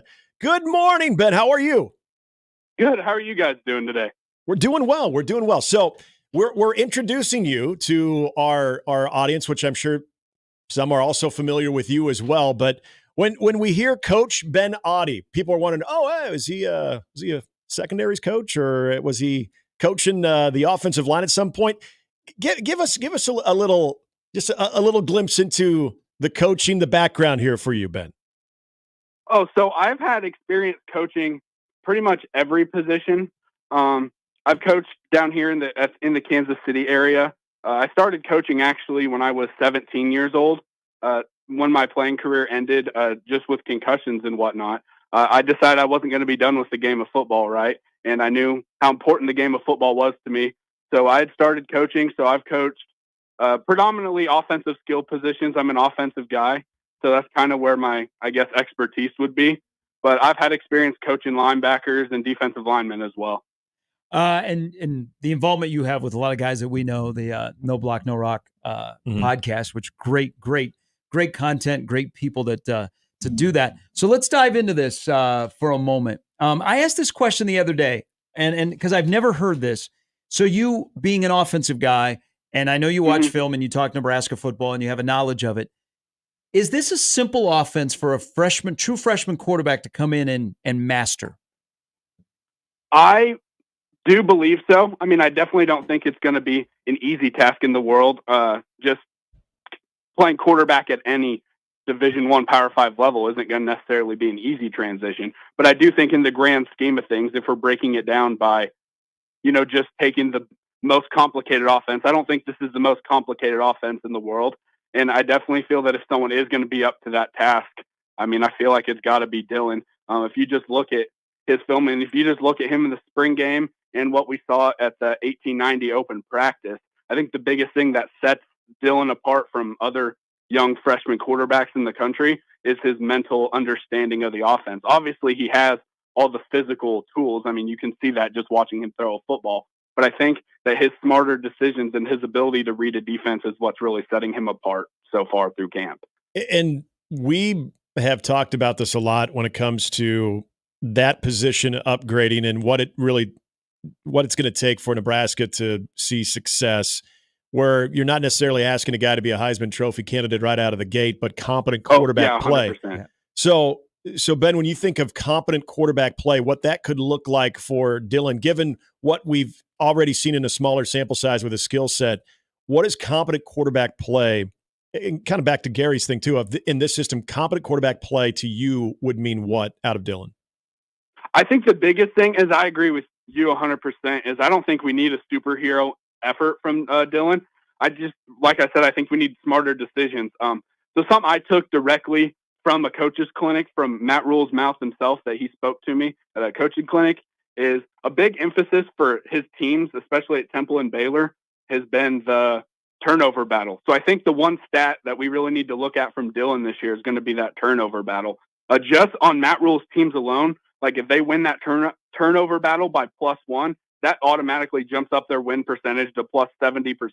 And when you go +2 and +3, that's at like 87-something%, right? And overall of college football, if you just look at the statistics, like winning the turnover battle is significantly more of an advantage than home field advantage. Even if you look at the home field advantage, it's at like 50-something%. Overall of college football, you get to like 68-69% just by winning the turnover battle. So I'm saying all that to say that I don't think I'm breaking news here that the biggest issue with Nebraska quarterback play last year was going to be the turnovers, right? I mean, Jeff Sims had 6 turnovers in his first 6 quarters of play. I believe that was the stat from last season, trying to reach all the way back to last September. But and then even when Harburg came in, I think he had 7 interceptions, a few fumbles as well. So I think the biggest stat that we want to pay attention to from Dylan this year, if I could look into any singular stat, if I could look into a crystal ball and pull that out and make a guess on how the season would be, other than the win-loss total, I would definitely see if I could see that Dylan Raiola interception number and kind of make a decision based off that. Hey, can you be too obsessed talking about turnovers? We know it's not just a last year issue around here, Ben. It's been a multi-year issue, and every staff talks about it. They do things in practice in the spring and fall camp to ensure that they're not turning the ball over, and then the lights turn on. Can you be too obsessed talking about it as much as this staff has talked about it in the offseason? I think I definitely hear what you're saying, but I also feel like given the success that Matt Rule has had previous places and so much of that emphasis being on the turnovers, because I can tell you guys with a little bit of firsthand knowledge here that although like every coaching staff talks about how much emphasis they put on the turnovers, right? I mean, I've been to other Division I practices, and I'll tell you that not every team puts the emphasis that Matt Rule's staff do on it. Like every single day is dedicated 15, 20, 25 minutes just on the turnover and ball security circuit, right? And again, every coaching staff in America says they're going to put an emphasis on it. So also, like you said, at Nebraska, it's been such a problem with a lot of these players that are still here. And it was obviously a huge problem last year. I think the only thing that this staff can do is lean even further into it, because I feel like just personally, if you put a big emphasis on it and it didn't work out, I feel like you only got to put bigger emphasis on it. Because if you take all that ball security and defensive takeaway, drills away, I don't think, just coaching wise, I don't think the problem is going to get better if you take the emphasis off of it. So, Ben, we see running backs and we see what they do in practice. Basically, they are abusing the running backs to trying to get them to fumble the football. And if they do, there's punishment involved. We see that with ball carriers. What do you do in practice when it comes to quarterbacks or wide receivers? I think with wide receivers, I think honestly it should be a similar situation with how we see. We didn't really see that at the 1890 practice, but from my just knowledge, I mean, I didn't take a ton of detailed notes. I don't remember seeing a ton of fumbles.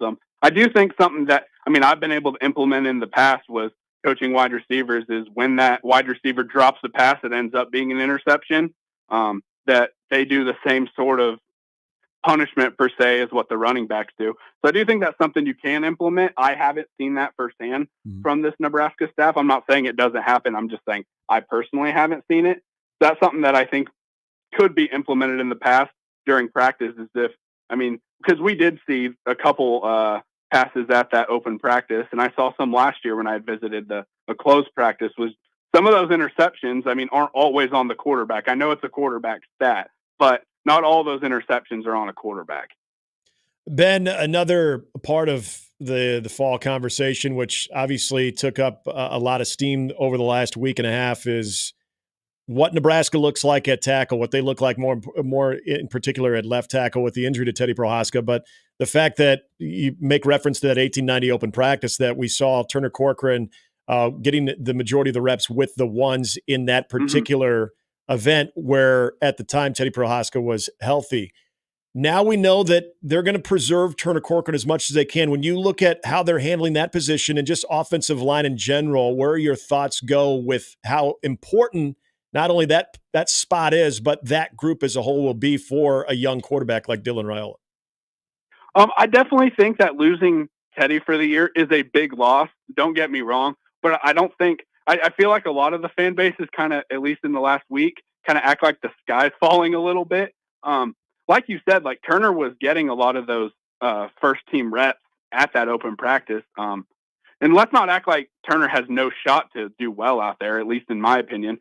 I'm not expecting as big of a turnaround, but look at the development of Bryce Benhart from 2022 to 2023, right? It's hard for me to go from kind of what I was seeing. So I went back after the Teddy got injured, and I was going back and reading some of the articles from like 2-3 weeks prior. And a lot of the, narrative had been like, oh, we have a solid offensive line group. We have some depth. And I think just losing one player doesn't completely change that. Yes, that is a huge loss, but I don't think the sky's falling yet just because of one player going down. Yes, that is a big loss. And I do think that I have said it since the day that he had signed Dylan, since Dylan had signed, I'd said, I'm not so much worried about him his freshman year. I'm just praying to God we can keep him upright. Mm-hmm. And I do believe this offensive line still has that ability to do that because, I mean, like you had said, I know a lot of people had kind of put Teddy in that starting spot, but it's not like that was 100% for sure. You know what I mean? Mm-hmm. Turner was definitely still getting a lot of those first team reps and was definitely still in the mix. It's not like we're losing kind of one of the, I guess, more anchored guys like a Ben Scott or a Ben Hart. So I still feel good about this offensive line group. Yes, it's a big hit, but I don't think losing one guy is kind of derailing the entire thing right now. Ben, what makes you the most confident about this team that they'll win at least 9 games? What aspect about this team are you most confident in that will lead to at least 8 wins? If you want the God's honest truth, it's Matt Rule. That's what gives me just the absolute confidence in this team. I've had the privilege of getting to meet Matt Rule a few times, and just looking into his history and what he's done in major college football and all the messages he's done, like given us as a fan base, given the team, given just the entire state of Nebraska, I do think that he is absolutely the guy. He's the guy this program needs right now. And when you look at that and you look at the development of the offensive line, if you just look at the player development overall, you look at a player like Tommy Hill. Like Tommy Hill's a guy that's going to get drafted this spring.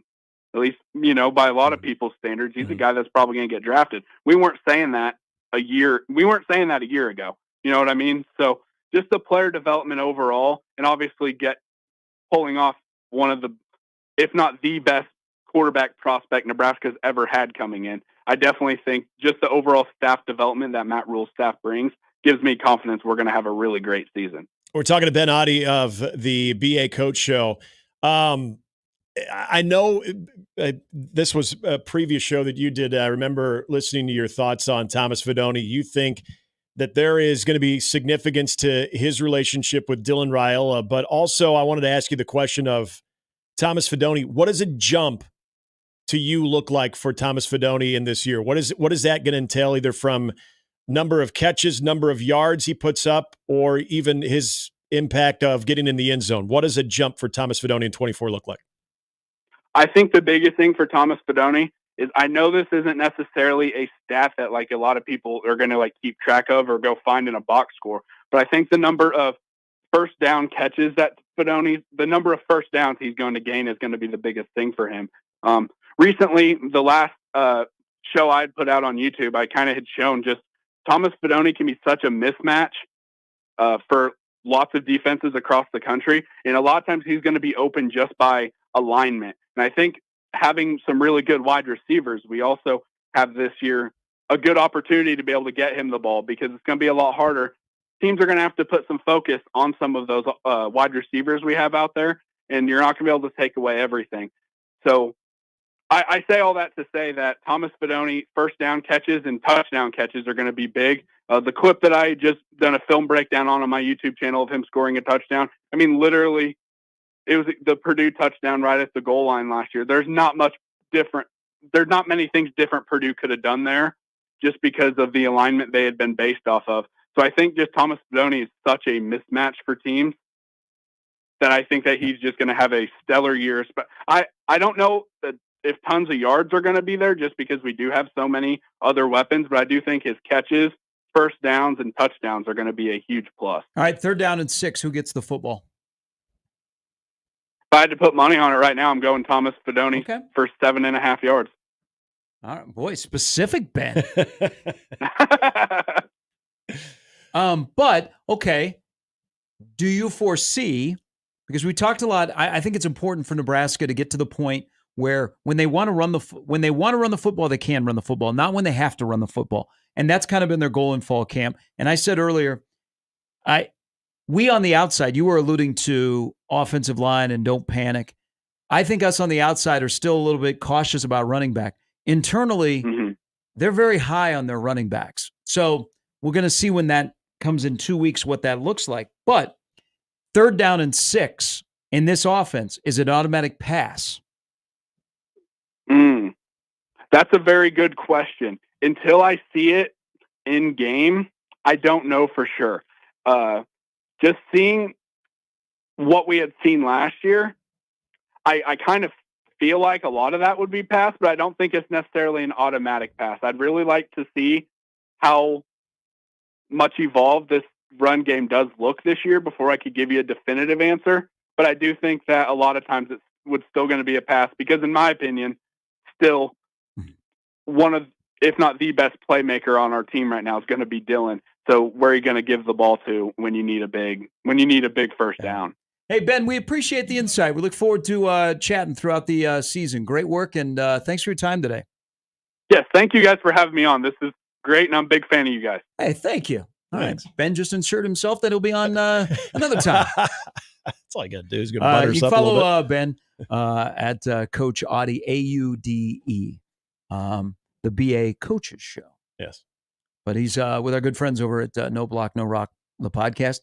Those guys have a good time. Oh, yeah. I've not been on there. They want you, man. I know. I had to fill in for you last time, I think. We gotta work out a time. I'm not ignoring them. I just haven't gotten back to them. But I always enjoy their content. Yeah. So good stuff with Ben, and we'll have them on during the season. I like it. Yes. So the Cauldron of Crap, which is going to be my new podcast. It's a great name. The Cauldron of Crap. It's the Cauldron of Crap. So much that you could talk about on there. I think this. So this is an open Stanky question. cauldron. This is an open question. The thing. Okay, so I'll change it different. Ben has a lot more experience in the coaching world with Matt Rule, so not surprised he went there. Not a bad thing. So take out Matt Rule. The thing that makes you most confident that Nebraska will win at least 8, and it can't be the schedule. Can't be Matt Rule or the schedule. Defense. Defense and Dylan. I said 1. You gave me 2. Yeah, I'm saying couldn't help defense. it, but defense. We'll start with defense. I'm saying the defense. Okay. Yeah. I firmly believe quarterback is upgraded. What that looks like. This is where I feel good, but I'm in that. I got to see it first. I know what that defense is capable of, and I'm even more excited to see. This is going to sound really, really weird because I experienced this in 2019. See, I make a lot of Bears references with this. In 2019 with Chicago, when that first game, remember, they opened the season with Green Bay, even though neither team was in the Super Bowl because of the 100-year anniversary of the NFL.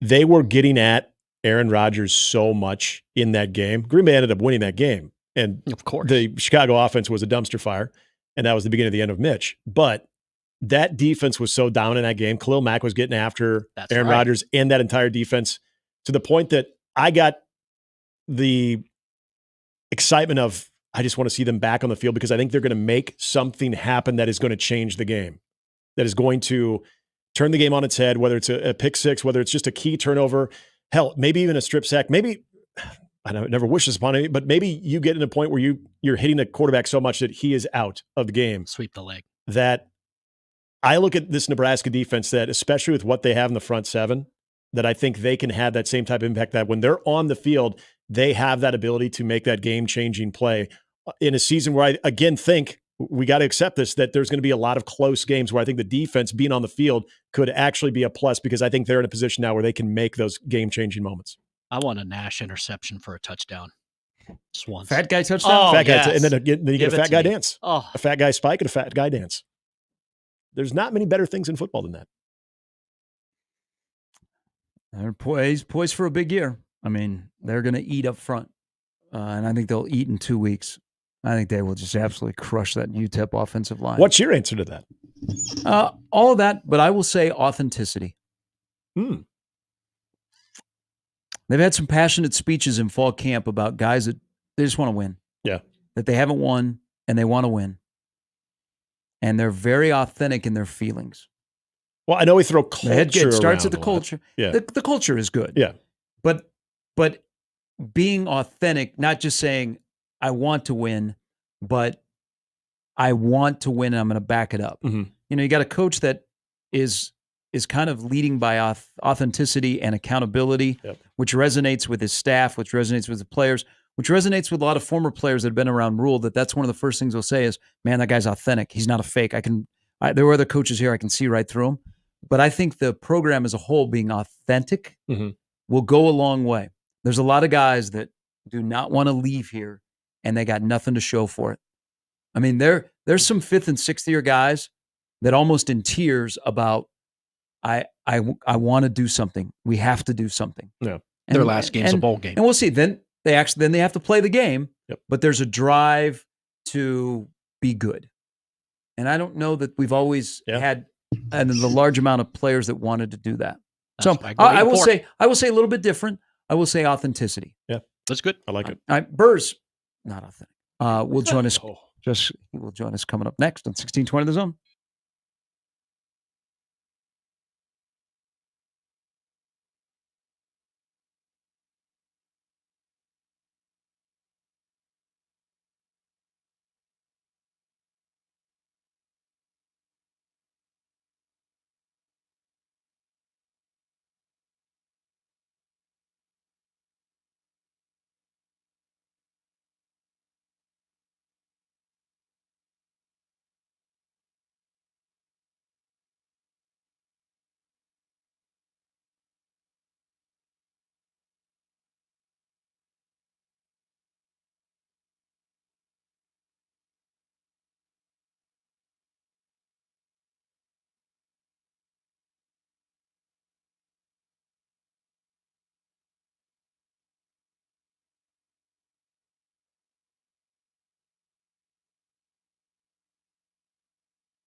All right, we welcome in our good friend, Matt Versall. Morning, Vers. Morning, boys. How we doing? Good. Hey, this seems to be, because you've gone through it as a player and a coach, like the third week of camp of a 4-week camp seems to be the worst.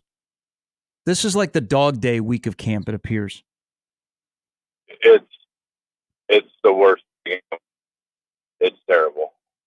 Because you don't even, like there'll be Friday, Saturday, whatever. People have, I think, we used to call them soap scrimmage in Grand Island. Everybody bring a bar of soap, get to come to the game, see practice, that kind of deal. But then you have another full week before you're ready for a game. There's no end in sight. Everybody's chippy. You're tired of hitting your teammates. The little younger people that are on the team are tired of getting hit. So yeah, it's not fun. When does it turn? Like when you get the first scouting report, I know the scouting report, there's always some implementation of that game plan, whatnot, but is it just the first full, I'm sure they go more than just a hard copy of the stapled together pages, but when you get that first rendition of the scouting report, is that where things kind of elevate a little bit? Does it break up the monotony a little bit? I think a lot. Oh, no. That Monday when you go to scouting report install, that's juices get flowing again, and you're like, okay, there's a light at the end of the tunnel. Yeah, we should be good. We should make it. But luckily for these kids, today is really the first. Yesterday, I guess, was a little warm, but today is really the first going to be like hot day. They haven't had to deal with any of that crap. Yeah. It's even worse when it's like 99, 100 degrees outside and you're trying to do that. Hey, what happened? You tell some great stories, and other guys, everybody that's gone through that program down there, or in college football in general, that the way you were treated as a freshman, you were a freshman for a reason. And I mean, even at Nebraska, where you guys came in early to get ingrained, you had to dress in a different locker room from the varsity, all of those things, how you were treated. Nowadays, freshmen seem like they're incorporated into the whole system sooner, and there is no differentiating from seniors to freshmen, because we may have, at some point here in the next couple of days when they announce the single digits, we may have a true freshman that gets a single digit number. Why is it different? It's different because society is different and things have evolved. There's still ways you can do that. And I think some things, and I hope Rule and company kind of still keep some things like out of the public eye. I think I watched a couple colleges, the way they do it. Ohio State, they had you have a black piece of tape on your helmet. Yes. And then they take it off and then you unveil your actual Ohio State stripes. Things in your life that you have been given, you don't value as much as things in your life that you've earned, right? So in Nebraska at that time, you had to earn your way into the varsity locker room. And that meant a lot. And if a guy got promoted and he got to go down to that locker room, you're like, man, I got to pick my game up. I thought it was going good, but evidently I'm not. So little things like that matter to the psyche of your program, to the psyche of your team, to the cohesion of your team, really. So if they can get, and maybe they have something we just don't know about it. Yeah. But that would be awesome if they were back to something where you have to earn the right. If maybe you start out and you don't have the ends on your helmet. Mm-hmm.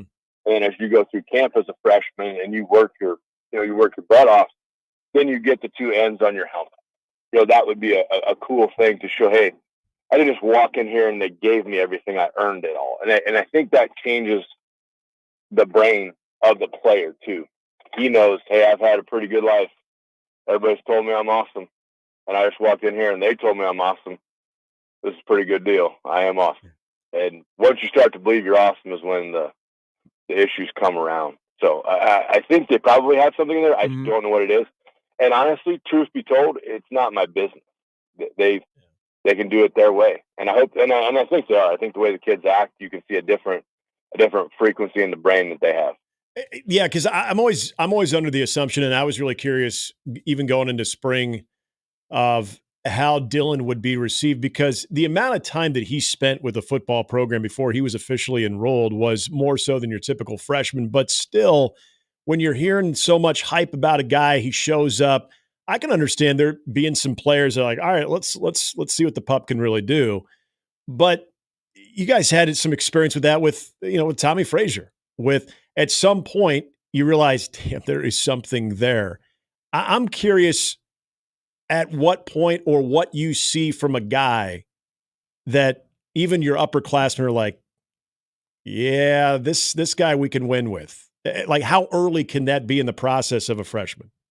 And this also, to backtrack real quick, to the high school coaches that are out there, this applies to you as well, because parent today is badass crazy, thinking they're freshmen. At Grand Island Senior High School, we were 10, 11, 12 was senior high. Mm-hmm.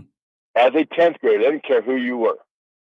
You got polyester, yellow, mustard yellow pants, and you got a yellow practice jersey. Mm-hmm. And you practiced away from everybody. And one day, Kenny Fisher, may God rest his soul, he walked down to the sophomore field, and we were all nervous. And my nickname at the time was Fat Kid, and he looked at me and goes, "Fat Kid." I was like, "Yep." He goes, "You're with us now."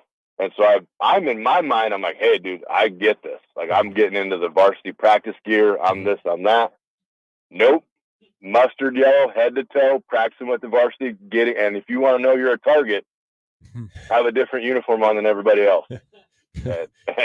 Now, to answer your question, if you're honest with yourself as a human being and as a man, if that's how you were raised, when they walk on the field, you know it's different. Mm-hmm. But credit to TG and TO. T. Frazier, when he got there, he was treated as a freshman. And when he made freshman mistakes, he got freshman ass chewing. But then when it clicked and he didn't make the freshman mistakes, you're like, "Oh man, this dude is still good. This is awesome. This is great." And to watch him then mature and progress. Now, the thing he had that a lot don't is presence. When he walked in, you got to set a natural born killers in front of you. Mm-hmm. Lance Lumberg, Jimmy Scott, Kenny Malin, like, you got dudes. Okay? Dudes, Will Shields. I think 92. Will Shields. Like, you go in that huddle, you better have it in a group or they're going to let you know. And he did. And that was what was cool about it. Why do you think you just know, though? If you're honest with yourself, you just know. Yeah. They're different. And you and I have been around him, so you get that sense because he's not really like braggadocious. He has a different vibe. I mean, he's a kid who's very confident and just likes doing what he's doing. But what do you think as we get closer and they'll make it official that he's the starting quarterback, which, worst kept secret? How does he handle not only being a true freshman quarterback starting at his dad's school, but Verz, he's got the weight of expectations that are unbelievable on him. Tommy had expectations, but Mike Grant started that year until a trip to Columbia, Missouri. This kid's starting from the go, and he's coming into a program that at least Tommy was coming into a program that was still winning, hadn't won the big one yet. He's coming into a program that hasn't been to a bowl game in 7 years. So how does he handle just the weight of expectations of a program? I don't. So the one common element with the two players, they have zero self-doubt. Like, things, like if everybody listening looks at your life, at some point in time, you had a chance to take a shot and you doubted yourself and you didn't do it. These two, it's not in their brain. Tommy was raised to be unbelievably self-confident, but also know that you're part of an organization. Rayola grew up in a professional locker room. Yeah. Like, that's a different upbringing. You see guys act professionally. If you think pressure at Nebraska, look at the guys he grew up around. They have pressure to cash the next paycheck that your family needs to live on. Mm-hmm. Right? That's pressure. That's real. And that's from, you look at guys that have mentioned him. The starting quarterback at Detroit at the time mentioned him. Reserve players mentioned him at the time. Some people are just raised and built different. Now, the great part for them is that if you think you're going to get out over your skis, if you think you're going to be too big for your britches, your daddy is Dominic Rayola. If you want to get put in check, you will get put in check very quickly. If you think you are something that he does not think you are, and Dom's the man. Dom is awesome. But if you look how the kid acts, he's very confident in himself. but he isn't braggadocious about anything. Yeah. And we don't. I mean, even in the limited times we've heard him speak, he conducts it like a professional media day. Yeah. He's a leader, and that's I've asked for years, since the Pelini era through to where we are today. Who is the alpha of alphas? And if you do find one, that's okay. If you have multiple, it's better. Mm-hmm. He can. Age isn't as big of a deal anymore. It really isn't. But how he's acted and how he's conducted himself is very impressive, and he's earned it all. He hasn't walked in and been given. They've been competing for things. Mm-hmm. If you look at the coach, when he speaks about him in things, he'll say, well, Raiola did this, but also quarterback XYZ did this too. Right. So it's like, hey man, it ain't just you. So that it's cool to watch the psychology of it, but long story long, some people are just raised and built different.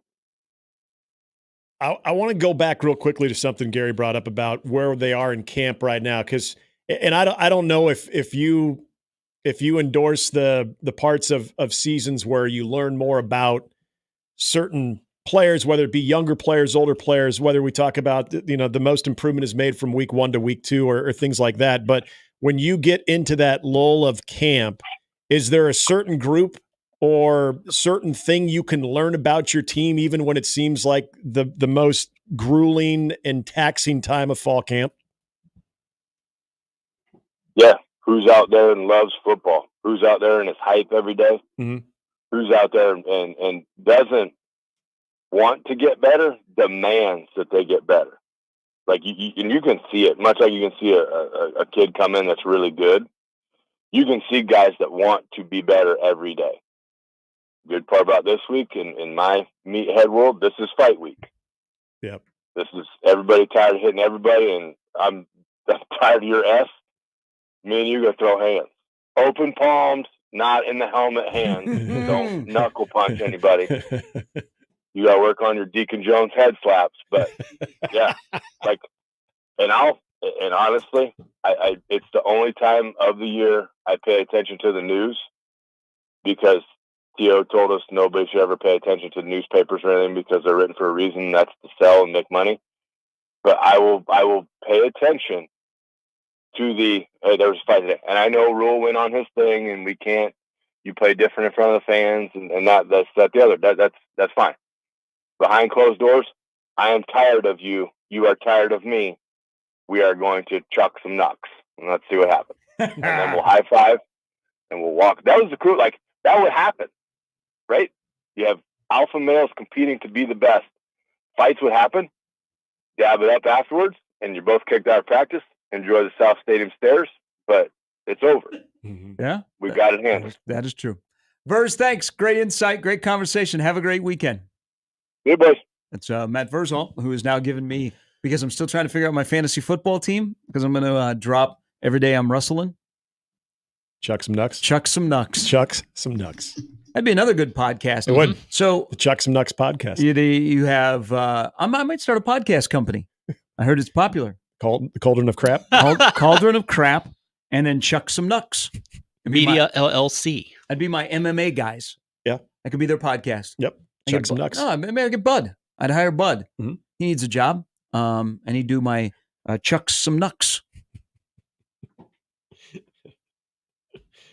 God, he has a way of putting certain things, doesn't he? I think I could name podcasts or horses. Oh yeah. The horse thing is actually kind of I think that's an underrated skill. Don? To come up with them. Absolutely. I feel like there's always a go for broke. No matter what, there's always a go for broke. And they're usually coming down the stretch. Go for broke. That is very true. All right, 43 past the hour. Come back. Some final thoughts. Crossover with the Connor Happer Show. This is the last day that Connor's not in. He'll be back on Monday. Connor and friends. He will not be pregnant. Yeah, last time he was in studio, Connor was pregnant. Mm-hmm. Now he's not. He had a baby. I always he had think a little that's baby fun girl. when people say, "Yeah, we're pregnant." Oh, we. I'm sure old mom has something to say about that. Make sure you say that in front of mom. Yeah, exactly. We've worked really, really hard. This has been a long 9 months. That was a tough one, but we got through it. I guess softball boy Jack Mitchell is in. Oh, okay. All right. Does he Is he getting through the Omaha traffic, or is he via I don't know. Is StreamYard? he going to be wearing a mask? Yeah. Oh, that's true. Are we going to have social distancing? We might.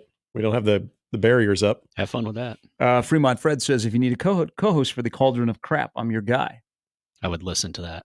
Great podcast name. Yeah, it is. How do you avoid the Cauldron of Crap for another year in Lincoln? Go. On 1620 The Zone.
Fall is just around the corner, and 1620 The Zone is giving you the chance to win season passes to Nebraska's favorite fall attraction, Vallis Pumpkin Patch. You could win 2 2024 season passes to Vallis and enjoy all the fall family fun that Vallis has to offer. Enter to win right now at 1620thezone.com.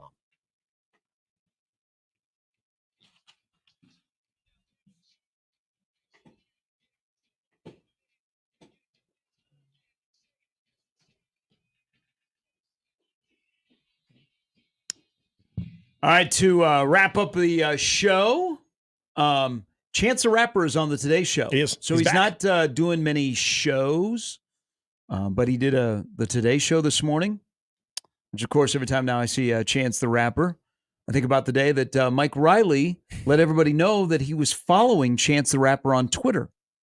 And then I think Chance the Rapper's only appearance in Omaha, and it was a really good show. I went to the show because this was 17. I remember that year. Mike and his late wife Dee, they got back. They went right. backstage and they had the famous picture where Mike's got a big smile on his face and his arm around Chance the Rapper. And Chance had a big smile on his face too. It was like he was just as excited to meet Mike Riley as Mike Riley was to meet Chance the Rapper. That's how I was as a kid when he coached the Riders. It's like, yeah, Mike Riley. Remember when Mike Riley got hired? I said, "Oh, the guy who used to coach the Chargers." It's Jason Garrett's first pro coach. I love Mike I remember my first response on air late Friday that morning. That's right. On air. Was the dump button on? I was like, what? Huh? Excuse me? But of course, the picture of Mike Riley, the Rileys meeting Chance the Rapper, it was quote tweeted by Buki. He said, "You're a G for this one, boss man." But I will. Funnier if that was sick. Hey, people might. That's right, Buki. People might, think about Mike Riley, a little bit older coach. He had no swag. Oh. But the best selfie that Mike Riley took as his time as the head coach at Nebraska was not with Chance the Rapper.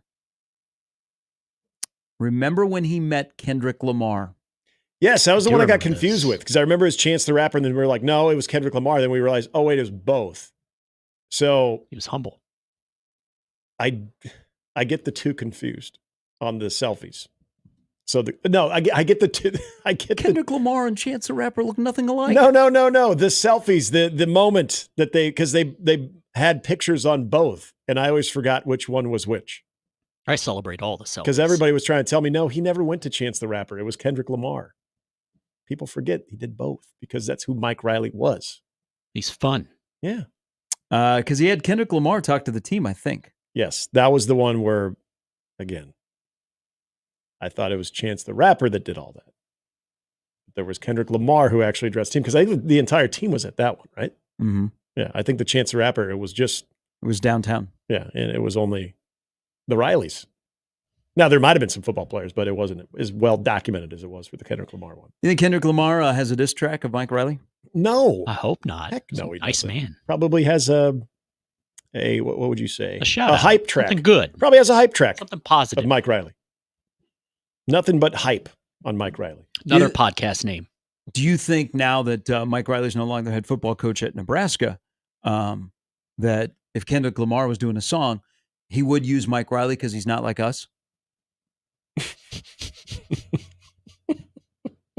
Not the way that he. I thought I was going to convince you this week. Not the way he went after Drake. Kendrick Lamar over Drake any day that ends in four Y. games. No, not the way he wouldn't use Mike Riley the way he used Drake. Taking Kendrick in 10.5. Yeah, you're not doing Mike Riley that way. You're going to convince me what? Well, there would be a couple of limitations on what is in Not Like Us that he could not use towards Mike Riley. Just saying. I would agree with Have that. I convinced you enough that you should listen to that song? I've listened to it. It's a great song. I've listened. It's unavoidable. It's played all the time. I see dead people. Yeah, it's everywhere. I knew about the diss track, and I had not heard it because remember that was a big part of that was like over a month ago when people were talking about the diss track. Mustard on the beat, ho.